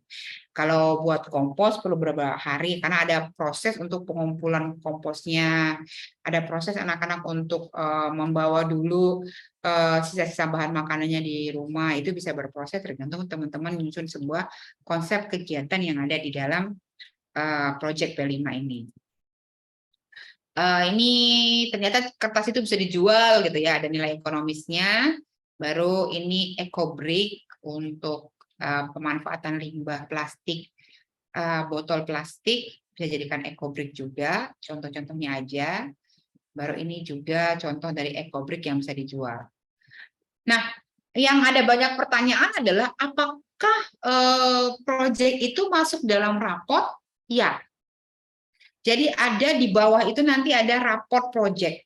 Raport proyek itu bentuknya deskripsi. Inti yang ingin dicapai adalah dimensi apa, elemen dan subelemen apa yang berhasil dicapai dengan proyek tersebut. Nah, untuk model proyek sendiri, untuk rapor proyek sendiri itu bentuknya deskriptif. Artinya setiap anak ada fasenya, kelas berapa, tahun ajaran berapa, baru proyek pertama yang dia lakukan apa, dan apa hasil yang dia peroleh dari proyek itu. Atau dalam kegiatan itu dia sudah melaksanakan kegiatan apa aja ya di model project tersebut. Nah, biasanya apakah teman-teman bikin projectnya per tim boleh, berarti laporannya itu tergantung timnya, atau per pribadi boleh, laporannya bergantung pribadi masing-masing. Tapi biasanya teman-teman bentuknya dalam bentuk deskripsi. Adanya di bawah nilai capaian pembelajaran di dalam intrakurikuler anak-anak. Ada rapor projectnya. Nah, rapor proyek itu diambil komposisinya dari mana? Dari yang tadi, dari pedoman tadi di awal, nih, dimensi, elemen, dan sub-elemen profil pelajar Pancasila. Di awal teman-teman sudah merencanakan bahwa misalnya bikin tentang rekayasa IT gitu ya. Nah, yang mana yang menjadi topik ukurannya? Itu misalnya gotong royong, kreatif, dan bernalar kritis. Berarti itu kan dimensinya yang ini ya, ada yang dimensi itu dilihat dari sini. Ya, saya ambil pensil dulu. Dimensinya itu terlihat dari yang ini. Misalnya ini dimensinya. Ada bernalar kritis, ada kreatif, dulu ada bergotong royong. Nah, elemennya tuh diambil dari sini. Misalnya kalau bergotong royong, elemen dan subelemen. Berarti kalau bergotong royong dia punya 3 elemen. 1 kolaborasi, 1 kepedulian, 1 berbagi. Nanti teman-teman bisa lihat nanti ini ya. Ini enggak tertulis kenapa? Karena panjang sekali. Nanti lihat di 009 atau di pedoman tadi. Ada subelemennya kerjasama, komunikasi, saling bergantung, dan koordinasi sosial. Itu merupakan subelemennya. Nah, di mana kerjasama itu nanti setiap fase ada. Fase pondasi, fase A, fase B, fase C, itu sudah ada komposisi apa yang harus dinilainya. Jadi raportnya itu harus sesuai dengan ini. yang dimensi elemen dan sub-elemen profil pelajar Pancasila. Dia sudah bisa sampai di elemen mana atau sub-elemen mana dalam komposisi dimensi profil pelajar Pancasila. Rapot itu tergantung dari sini. Jadi teman-teman menentukan dulu kira-kira untuk suara demokrasi kita mau mencapai elemen mana ya, atau elemen dan sub-elemen mana. Kalau suara demokrasi itu kan misalnya lebih cocok kepada katakanlah berbinekaan global, artinya menghargai sesama, bisa berkomunikasi antar budaya, atau mandiri. Ya, diantaranya bisa milih 2 atau 3 sub-elemen dimensi yang akan dipilih. Katakanlah dimensinya adalah kebinekaan global. Maka kita akan bagaimana bisa elemennya itu komunikasi dan interaksi antar budaya, bahwa anak-anak mampu berkomunikasi. Satu lagi adalah tentang dimensinya mandiri. Contoh nih ya, nah kita bisa pemahaman diri dan situasi. Seperti itu. Jadi komposisi untuk rapot itu tergantung kepada dimensi, elemen, dan sub-elemen profil pelajar Pancasila. Itu yang kita bahas di dalam rapotnya. Baik, nanti kita lebih banyak pada konsep tanya jawab dan terima kasih. Gitu. Jadi intinya sampai di sini profil pelajar Pancasila. Bapak dan Ibu silahkan diketik di kolom chatnya apa yang ingin ditanyakan dengan saya. Satu orang harus bisa menjawab 1 pertanyaan. Satu orang harus kita diskusi bersama. Anda yang ingin kurang dimengerti, izin ya melalui Pak Moderator, di kolom chat itu ada pertanyaan. P5 ini dilaksanakan pada tahap akhir fase ya Bu. Jadi anak SD kelas 1, kelas 3, dan 5 tidak melaksanakan hari ini. Pengertian akhir fase bukan begitu Bunda Tiarma. Proyek profil pelajar Pancasila dilaksanakan di setiap jenjang, di setiap kelas sesuai dengan porsi mata pelajaran 1 tahun ajaran. Kan ada ya, tadi sudah ada pembagiannya, SD sekian jam, SMP sekian jam. Tapi pencapaian dari masing-masing elemen itu adalah di akhir fase. Contoh misalnya, kita ambil contoh ya, saya bagi kembali ya, bentar ya. Saya juga tidak terlalu hafal dari dimensi ini, belum lah.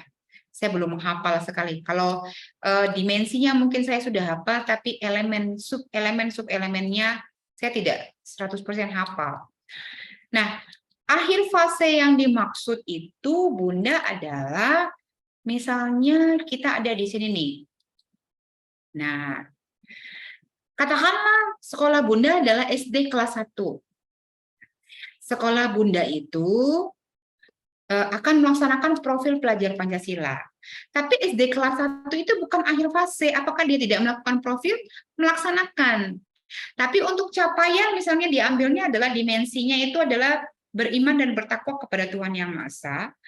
Elemennya adalah tentang akhlak kepada Tuhan. Tapi sub-elemennya itu adalah mengenal dan mencintai Tuhan Yang Maha Esa. Di kelas 2 lah kita baru bisa memastikan bahwa anak-anak itu sudah mengenal sifat-sifat Tuhan Yang Maha Esa, bahwa dia adalah Sang Pencipta. Jadi kalau di kelas 1 tetap dilakukan, cuman kalau dia belum 100% sampai kepada komposisi sub-elemen yang diminta, tidak apa-apa gitu. Tapi kalau dia di akhir fase, artinya dia di kelas 2, dia sudah harus bisa itu gitu. Jadi bukan karena tidak dilakukan kegiatannya di kelas 1, dilakukan. Tapi capaian untuk sub-elemen ini sudah harus Bunda pastikan tercapai di akhir fase. Gitu ya. Intinya sama-sama dengan capaian pembelajaran juga. Capaian pembelajaran kalau dia belum akhir fase, berarti kalau dia belum sampai, ya tidak apa-apa. Kalau sampai ya bagus. Tapi akhir fase wajib sampai. Jadi kita diberi rentang waktu yang cukup untuk menanamkan nilai-nilai ini kepada anak-anak. Tidak dalam waktu 1 tahun. Tapi dikasih waktu 2 tahun kalau fase A di SD. Kalau di SMA dikasih waktu 3 tahun. Gitu. Gitu ya, Bun. Kalau belum paham boleh dibuka mic-nya, kita bisa diskusi. Gitu. Karena saya tidak terlalu banyak bawa materi hari ini, saya senangnya kita banyak diskusi. Oke, ada lagi pertanyaannya, saya buka dulu kolom chat. Oke. Pada siapa? Apakah semua elemen? Oh, oke, Bunda Junita, terima kasih pertanyaannya. Pada setiap fase, apakah semua elemen profil pelajar Pancasila harus keenamnya dilaksanakan atau boleh? Mungkin bukan pada setiap fase, pada setiap topik. Karena saya ulangi kembali, untuk SD itu minimal 3 topik dalam per tahun, 2 topik per tahun minimal, tapi dengan topik yang berbeda. Tidak boleh sama, misalnya yang pertama sudah wirausaha, yang kedua nanti harus yang lain. Misalnya contohnya tentang kita berkarya gitu ya. Jadi harus ada yang lain temanya. Nah, apakah semua elemen? Tidak. Tidak semua elemen. Apa yang menurut dimensinya Bunda paling sesuai dengan elemen itu? Minimal 2 elemen. Bukan 2 elemen ya, 2 dimensi. Dimensi Bunda paham ya, kalau dimensi itu, izin ya, saya switch kembali. Kalau kategori dimensi itu yang profil pelajar Pancasila. Itu namanya dimensi. Bukan elemennya, tapi dimensinya. Nah, ini dimensi. Kalau dimensi itu yang ini, yang di depan. Jadi, minimal 2 dimensi. 1 dimensi minimal 2 elemen. Gitu ya. Paham nggak? Pelan-pelan. 1 topik itu harus memenuhi minimal 2 dimensi. 1 dimensi minimal 2 elemen. Itu minimal. Lebih dari itu boleh. Sangat bagus. Yang ini yang dikatakan dimensi, ini yang dimensi. Jadi kalau misalnya topik dia adalah tentang suara demokrasi, minimal harus mencapai 2 dimensi, dan 1 dimensi itu minimal 2 elemen. Gitu. Ini elemen. Elemen yang ini. Kalau sub elemennya terserah, Bunda boleh pilih. Itu tidak ada minimalnya. Berapa yang paling bisa. Tapi harus ada minimal 2 elemen. Jadi kalau untuk berkebinekaan harus ada 2 elemen. Nah, anak dari elemen ini namanya sub elemen. Itu ya. 2 dimensi minimal 2 elemen. Itu kalau yang pertanyaan Bunda Juanita. Saya jawab pelan-pelan satu-satu. Apakah P5 harus ada? Oh iya. Bunda Imelda, P5 itu bintang filmnya Kurikulum Merdeka. Jadi kalau tidak ada P5, itu belum menjadi bintang filmnya Kurikulum Merdeka. Jadi kalau misalnya teman-teman ini masih dalam kategori sekarang adalah mandiri belajar misalnya. Tapi belum kan kalau mandiri belajar di tahun 2003, 2024 itu belum melaksanakan Kurikulum Merdeka. Tapi sudah mulai, kalau saran saya sih, mari belajar dari bintangnya dulu. Mari melaksanakan profil pelajar Pancasila sebagai bintangnya Kurikulum Merdeka. Sistemnya harus project ya. Tidak boleh seperti tadi, tidak boleh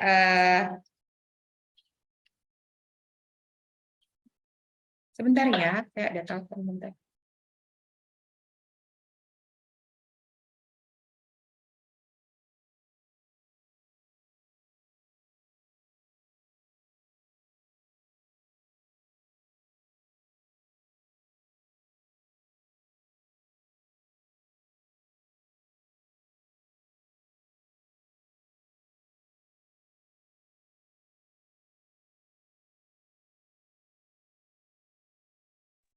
Oke.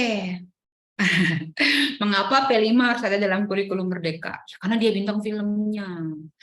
Kita arahnya dari Kurikulum Merdeka itu kan membentuk profil pelajar Pancasila. Nah, dirancangnya profil pelajar Pancasila itu dibentuk melalui proyek profil pelajar Pancasila. gitu. Jadi kalau saran saya tadi kalau dia merdeka belajar, belajarnya dulu dari penguatan profil pelajar Pancasila. Gitu. Apakah profil pelajar Pancasila hanya berlaku untuk kurikulum mereka atau berlaku pada satu pendidikan? Nah, ini dia tadi saya baru jawab. Kalau kurikulum 2013 tidak ada profil pelajar Pancasila. Tapi kalau dia kategori mandiri belajar, teman-teman kan masih menggunakan kurikulum 2013. Jadi, teman-teman boleh menggunakan kurikulum 2013 di tahun ajaran 2023-2024 ini, tapi mulai mengimplementasikan prinsip-prinsip kurikulum merdeka. Salah satunya saya sarankan untuk mulai belajar melaksanakan ini, P5. Project Profil Pelajar Pancasila. Itu ya. Dan bagaimana cara mengukur ketercapaian proyek? Itu tadi, mengukurnya pakai dimensi elemen dan subelemen per fase. Teman-teman mulai buka 009 atau pedoman yang saya bagi tadi. Di situ ada per fasenya sama seperti capaian pembelajaran. Setiap fase untuk dimensi elemen dan subelemennya bisa apa saja. Jadi teman-teman boleh pilih 2 dimensi, 2 elemen. Jadi minimalnya begitu. Jadi satu tema atau satu topik itu sudah harus mencakup atau mencapai yang namanya 2 dimensi dan 2 elemen. Gitu ya, Bunda Nila, Bunda Rianti. Untuk proyek tema per tahun berarti satu tema per semester. Ya, minimal ya Bun. Bunda Rianti itu minimal. Lebih boleh, kurang nggak boleh. Jadi kalau tergantung aset yang ada di sekolah. Jadi 1 tahun ajaran itu untuk SD minimal 2 topik. Kalau bisa 3 baik, 4 baik, gitu ya. Tergantung. Yang penting mata pelajaran per tahun, konsep pembelajaran per tahunnya itu kan disepakati bersama sekian jampel untuk project gitu ya, harus dihitung. Jadi seperti yang saya bilang di awal tadi, perhitungan untuk jampel projectnya itu bisa dibagi per minggu, per hari dipotong berapa jam untuk P5 gitu ya. Tapi bisa juga dibuatkan di akhir semester. Nah, full seminggu tuh bikin project sama berapa jam pel. Gitu, tergantung bagaimana teman-teman menyikapinya. Atau bisa dicicil per minggu, tapi ada pentas seni 2 hari di akhir tahun, boleh aja. Itu kesepakatan bersama untuk menyusun jampelnya. Kalau menyusun jampel, saya nggak perlu ajari teman-teman lagi. Itu semua teman-teman pengawas, kepala sekolah, guru di sini sudah sangat ahli. Saya malah yang nggak guru yang harus banyak belajar sama teman-teman. Kalau mengakali jampelnya, gitu ya. Apakah pelaksanaan P5 di luar jam pelajaran atau bagaimana? Ya, harus disesuaikan dengan roster pelajarannya. Teman-teman harus alokasikan waktu untuk pembuatan proyek ini. Kalau di roster anak saya, kan anak saya sekolah penggerak, dia langsung ada P5 gitu. Walaupun misalnya itu kategori hitungan pembelajarannya, misalnya itu adalah belajar PPKN misalnya, dipotong 1 minggu itu 1 P5. Mereka langsung bikin. Nah, itu tergantung kesepakatan masing-masing teman-teman. Apakah dia mau dipotong per minggu atau mau dipotong di akhir semester 2 minggu penuh melakukan P5. Itu teman-teman yang bikin jadwal sendiri masing-masing. Oke, apalagi? Benar.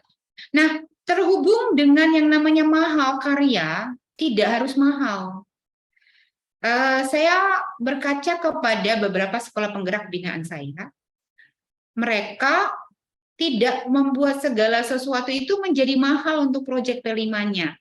Tapi saya tekankan sekali-sekali di ruangan Zoom ini, bahwa yang dinilai dalam proyek P5 adalah prosesnya, bukan hasilnya. Jadi kalau anak-anak buat ekoenzim, dan ekoenzimnya itu terbuka misalnya tutupnya, dia nggak akan jadi itu. Ada misalnya proyeknya itu dia ada bolong sedikit wadahnya itu, ekoenzimnya nggak akan jadi karena udara itu membawa bakteri. Dan akhirnya ekoenzimnya gagal. Apakah proyek P5-nya gagal? Tidak. Yang gagal hanya ekoenzimnya. Jadi teman-teman harus benar-benar merancang proyek itu adalah prosesnya. Anak-anak mengumpulkan bahan-bahannya, anak-anak melihat keluar tentang konsep dari kenapa kita harus menanggulangi sampah. Itu prosesnya yang dinilai. Jadi saya tetap tidak akan setuju kalau kita buat proyek membuat baju dari bahan bekas, tapi plastiknya beli di pasar. Itu salah. Teman-teman ini mau bikin baju dari bahan bekas, tapi dari plastik, tapi plastiknya baru. Itu namanya teman-teman nambah sampah, serius. Itu nambah sampah. Kita tidak menghargai bajunya yang bagus. Kita tidak menghargai baju plastiknya yang cantik. Kita menghargai proses pembuatan itu. Proses apa? Proses anak-anak mengumpulkan itu. Oh, ini nggak bisa nih jadi baju plastiknya. Kita beli di pajak, itu salah. Serius saya. Salah. Itu nambah sampah, teman-teman. Jadi proses mengumpulkan plastik yang bersih, yang bisa dibuat lagi menjadi daur ulang, itulah proyek P5. Jadi teman-teman mau bikin proyek, misalnya teman-teman pergi mau bikin proyek itu tentang kompos, tapi sampahnya itu akhirnya beli nih buah busuknya itu beli. Itu namanya bukan proses. Itu memastikan bahwa cara membuat kompos. Itu ngajari anak cara buat kompos, bukan proses bagaimana bisa mereka menghargai alam. Inti tujuan dari kita mengajarkan proyek P5 di dalam profil pelajar Pancasila adalah anak-anak menghargai alam, makhluk ciptaan Tuhan yang lain. Bukan cara membuat kompos. Jadi komposisi yang kita ajarkan kepada anak-anak itu bukan cara membuat komposnya, tapi bagaimana dia bisa menghargai alam sebagai bagian dari kehidupannya sebenarnya. Jadi pastikan bahwa teman-teman menghargai prosesnya dalam P5. Oh, apakah boleh antar sekolah? Boleh. Apakah boleh P5 antar sekolah satu dengan yang lain? Boleh sekali. Boleh. Saya malah lebih senang kalau ada kolaborasi. Pertandingan demokrasi antar sekolah misalnya. Futsal bersama, tapi bikin komposisi kolaborasi boleh. Tidak ada, di pedoman tidak ada ketentuan bahwa harus itu. Untuk lapor aplikasinya juga berubah. Ada tambahan saja. Nanti ada tambahan di bawah tentang proyek P5. Teman-teman nanti kalau lihat aplikasi terbaru, sudah ada, kita tunggu ya. Ini rencananya masih akan ada tambah di bawah tentang proyek P5 yang dideskripsikan Bunda Nila. Kita tunggu berproses ya Bunda Nila. Baru, oke, habis ya? Tidak ada lagi?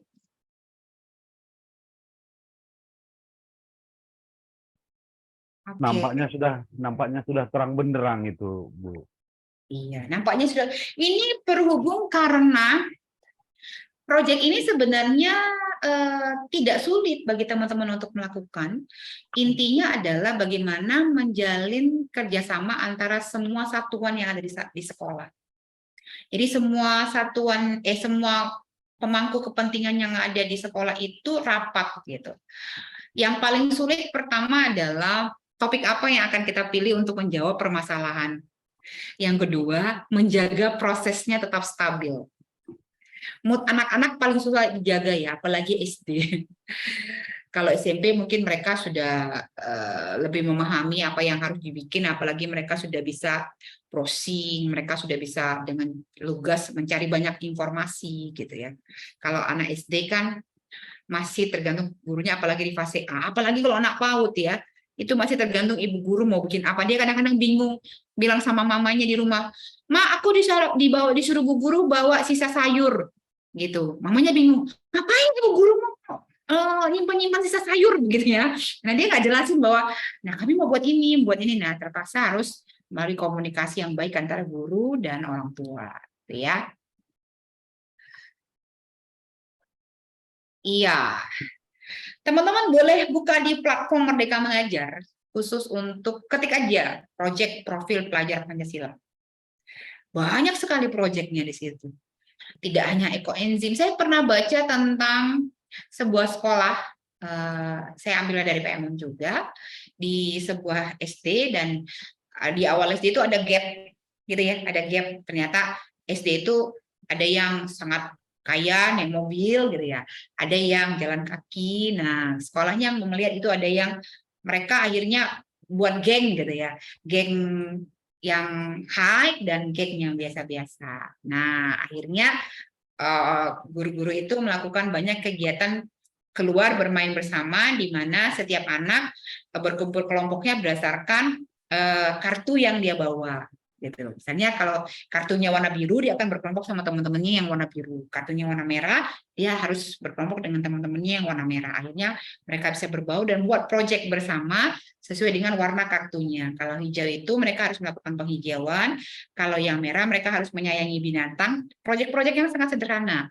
begitu, yang sangat dekat dengan lingkungan mereka. Akhirnya mereka bisa membuat sekolah itu bisa menjadi saling tidak ada perbedaan antara yang ini dengan yang ini, dan mengharuskan bahwa ada beberapa barang yang tidak boleh dibawa ke sekolah, gitu ya. Jadi itu pernah saya lihat di PMM. Saya sangat tertarik dengan hal-hal yang sederhana-sederhana seperti itu, tapi prosesnya membawa dampak yang sangat besar untuk anak-anak kita di masa yang akan datang. Itu kayaknya Bapak Tambunan ya, Bapak Tambunan ya? Yup, Iya. siap. Oke, terima kasih Bu Wina. Terima Penjelasan kasih. yang sangat lugas, tetapi mungkin masih ada beberapa waktu lagi. Mungkin ada di antara teman-teman peserta yang ingin berbagi pengalaman, mungkin bagaimana mereka, mana tahu ada yang sudah melakukan P5. Ya, benar, saya suka itu. Nah, saya tidak jadi narasumber sendiri sini. Ada yang mau berbagi tentang yang sudah melaksanakan P5 dan bisa kita contoh dari sekolah penggerak atau dari guru penggerak atau pengawas yang punya sekolah penggerak, atau yang pernah lihat PMM deh, atau yang pernah membayangkan kayaknya aku bikin gini deh Bun, gitu. Boleh, silakan. Nanti dikirimi senyum manis dari saya. Bunda Nila barangkali, atau Bunda Purnama, Pak Edison mau berbagi? Kami belum sekolah penggerak, Bun. Yang mana yang pernah lihat sekolah penggerak juga bisa, atau yang saat ini sudah sekolah penggerak tapi belum jalan gitu.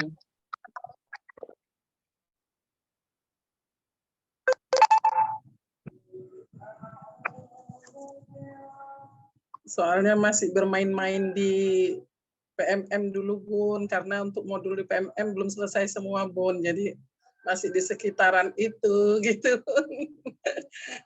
Bunda Nila, PMM itu dinikmati prosesnya ya. Jadi centang hijau itu hanya reward. Jadi centang hijau itu, kalau saya sesama kita harus saling mengingatkan gitu lah ya. Karena teman-teman rata-rata menganggap bahwa adoption rate centang hijau itu menjadi hal utama. Nah, dia sambil masak, dia hidupkan gitu ya, baru dia tinggal masak, yang penting centang hijau gitu. Tidak, itu menipu siapa? Menipu kita sendiri.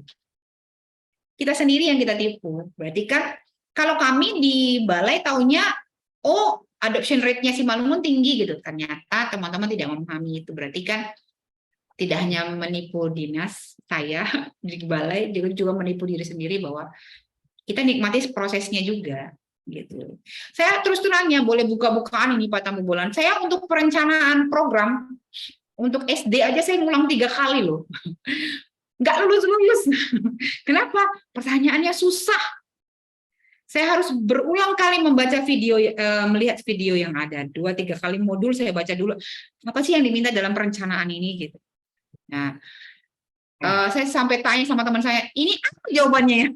Ada 7 pertanyaan nggak lulus. Nah, itu yang dinikmati. Baru PMM itu berubah setiap waktu. Teman-teman kalau misalnya sudah lihat sekarang, tiba-tiba ada lagi nanti materi yang baru. Dan kadang-kadang kalau nggak cocok mereka ganti. 25 sekarang, Bu. 25 topik. Iya, banyak kan. Dari 8 topik. dari 8 topik. Bayangkan saya itu sudah lulus semua waktu masih kemarin itu, dan tiba-tiba buka lagi, ih, kok udah ada yang baru ya gitu. Ternyata P5-nya ada yang baru. Muncul lagi bulan lalu transisi PAUD SD gitu ya. Ternyata banyak hal baru yang kita lihat di sana. Saya hanya menyarankan teman-teman, yuk lihat buku primbon kita di PMM. Izin juga Bu, kira-kira silakan. seperti ini.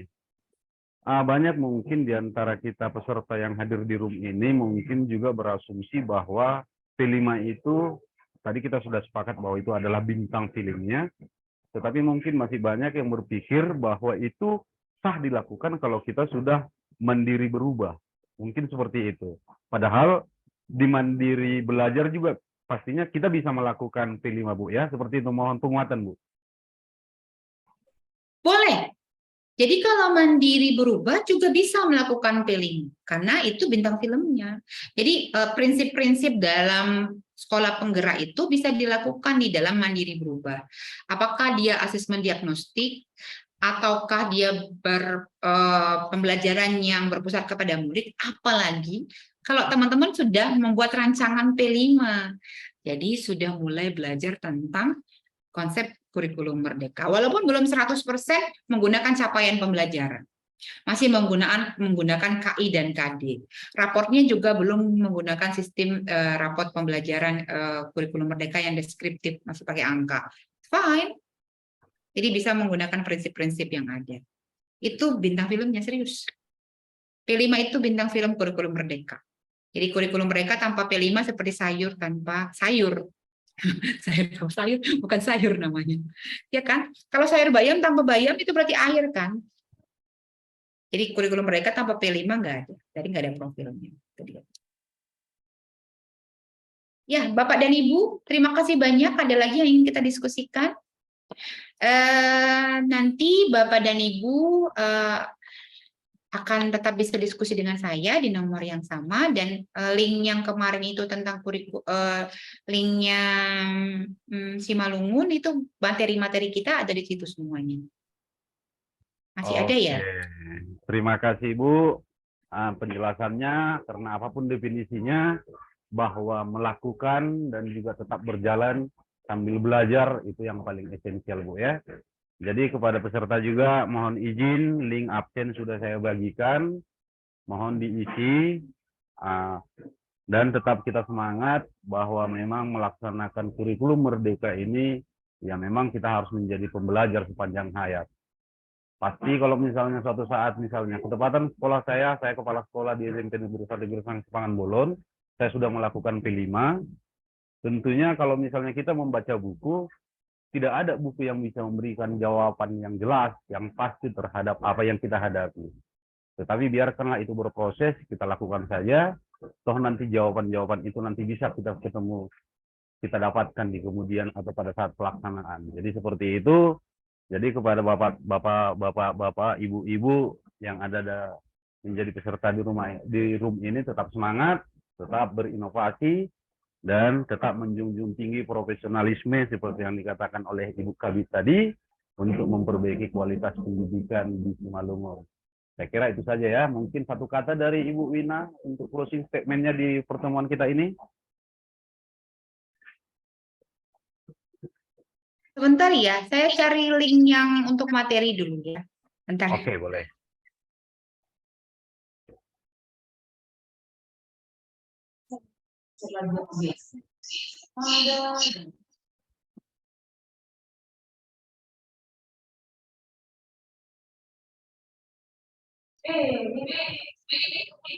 Manipali, siapa ini?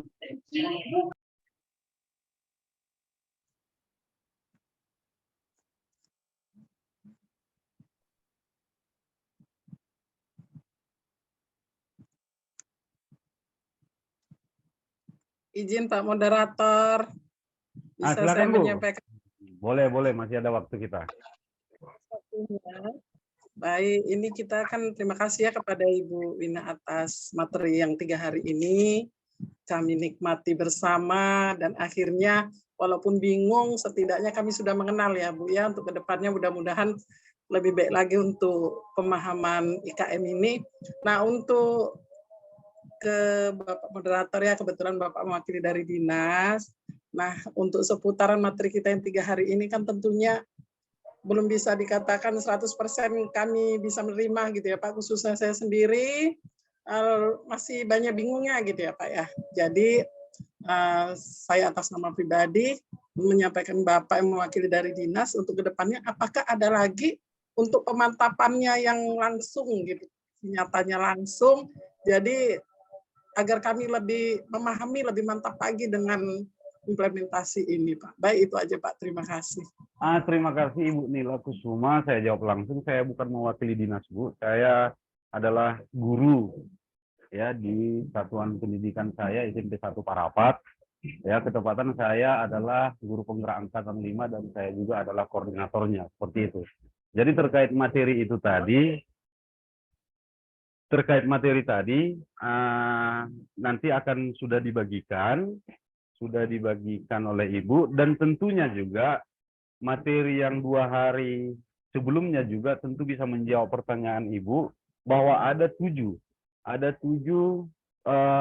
panel yang bisa kita jadikan sebagai sebuah pedoman untuk mempelajari kurikulum merdeka.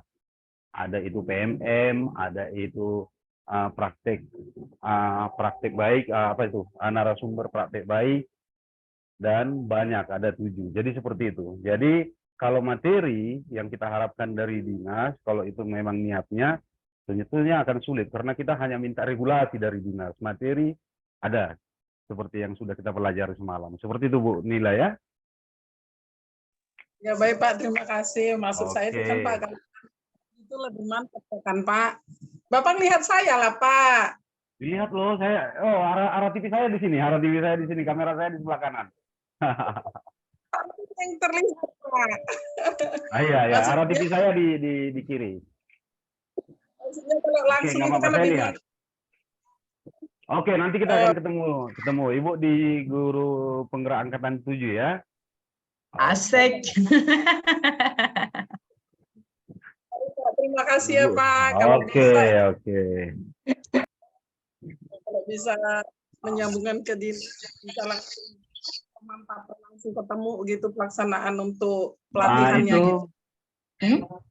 Itu sudah dibagikan oleh narasumber kita linknya. Silakan Bapak Ibu tolong disalin untuk bisa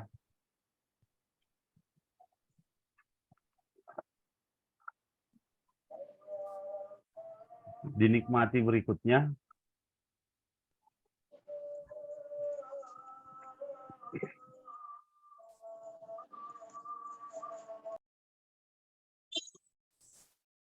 Oke, Ibu Wina, ada lagi yang mau disampaikan, Bu? Satu kata closing statement dari Ibu. Baik Bapak dan Ibu semua, terima kasih atas kebersamaannya selama 3 hari. Saya mengucapkan banyak apresiasi untuk Bapak dan Ibu di tengah kesibukannya bekerja, di tengah kesibukannya bikin rapor gitu, masih tetap aktif mengikuti kita.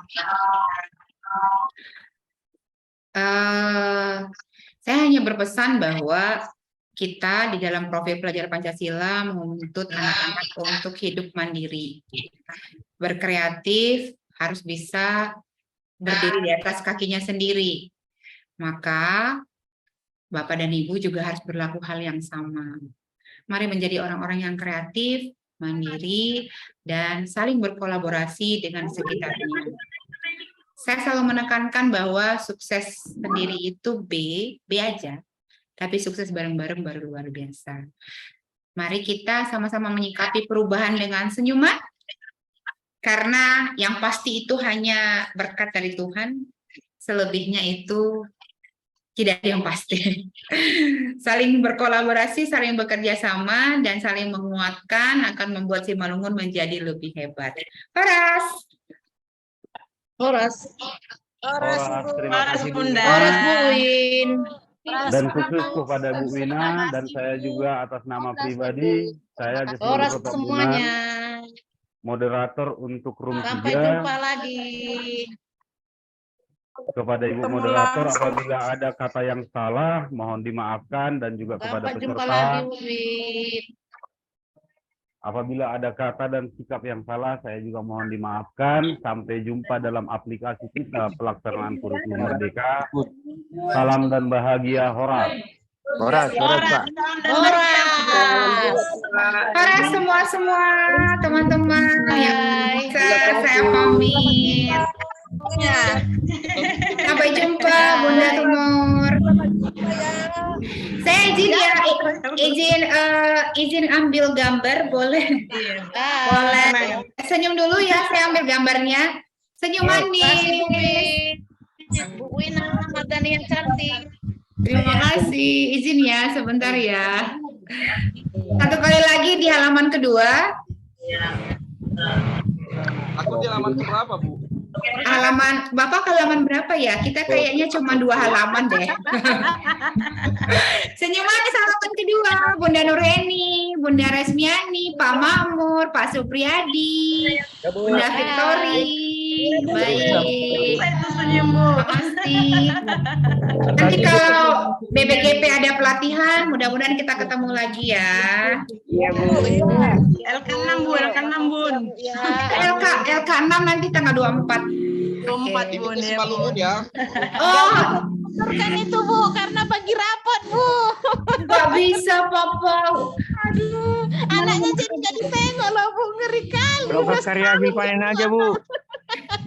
Bentar aja bagi rapotnya pagi, baru nanti jam 9 kita datang, nggak ada masalah. Bikin bagi rapotnya pagi jam 8. Bisa gitu Bu, bisa. Kalau saya Karya hasil panen aja Bu. kalau saya Saya datang pagi. Kami dari Saribudolo jauh, Bu. Saribudolo kami jauh. Perjalanan 2,5 jam. Dialihkan aja Bun, dititipkan sama teman. Memang bisa permisi ya Bu, ya izin ya Bu. Kasihan anaknya Bu. izin 1 jam boleh, lebih dari itu nggak boleh lah, banyak materinya. Semangat ya. Iya. Oke Bapak betul. moderator. Horas. Horas apa sih kalau si Maluku? Sampai jumpa. Lihat deh. Itu Pak. Oh, Horas Atendu.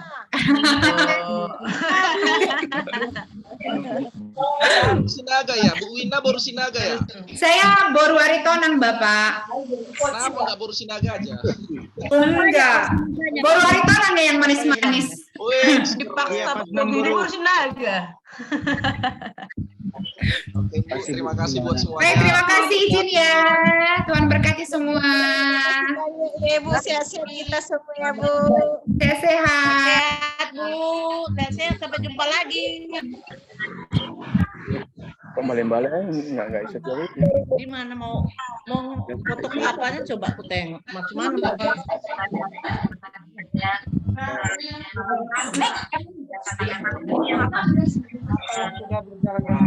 Apa yang sudah berjalan dengan baik setelah melakukan coaching sama Joko.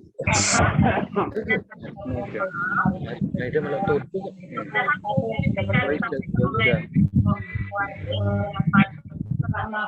Dan kalau misalnya ada yang melakukan coaching yang saya coaching merasa waktunya sudah menyelesaikan masalahnya sendiri. Jadi karena itu memang saya sebagai wilayahnya, kalau memang itu nggak apa-apa nanti dari satu waktu, tapi Bentar kirim Marwah. Teman, ya. Bisa kita juga ya satu-satu ya.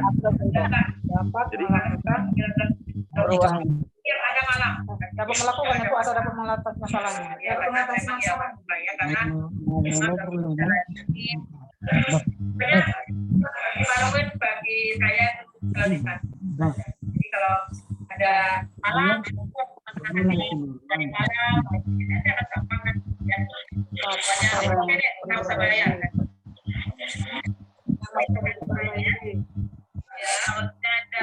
Izin saya akhiri rapatnya ya, biar bisa rekamannya bisa didapatkan. Dari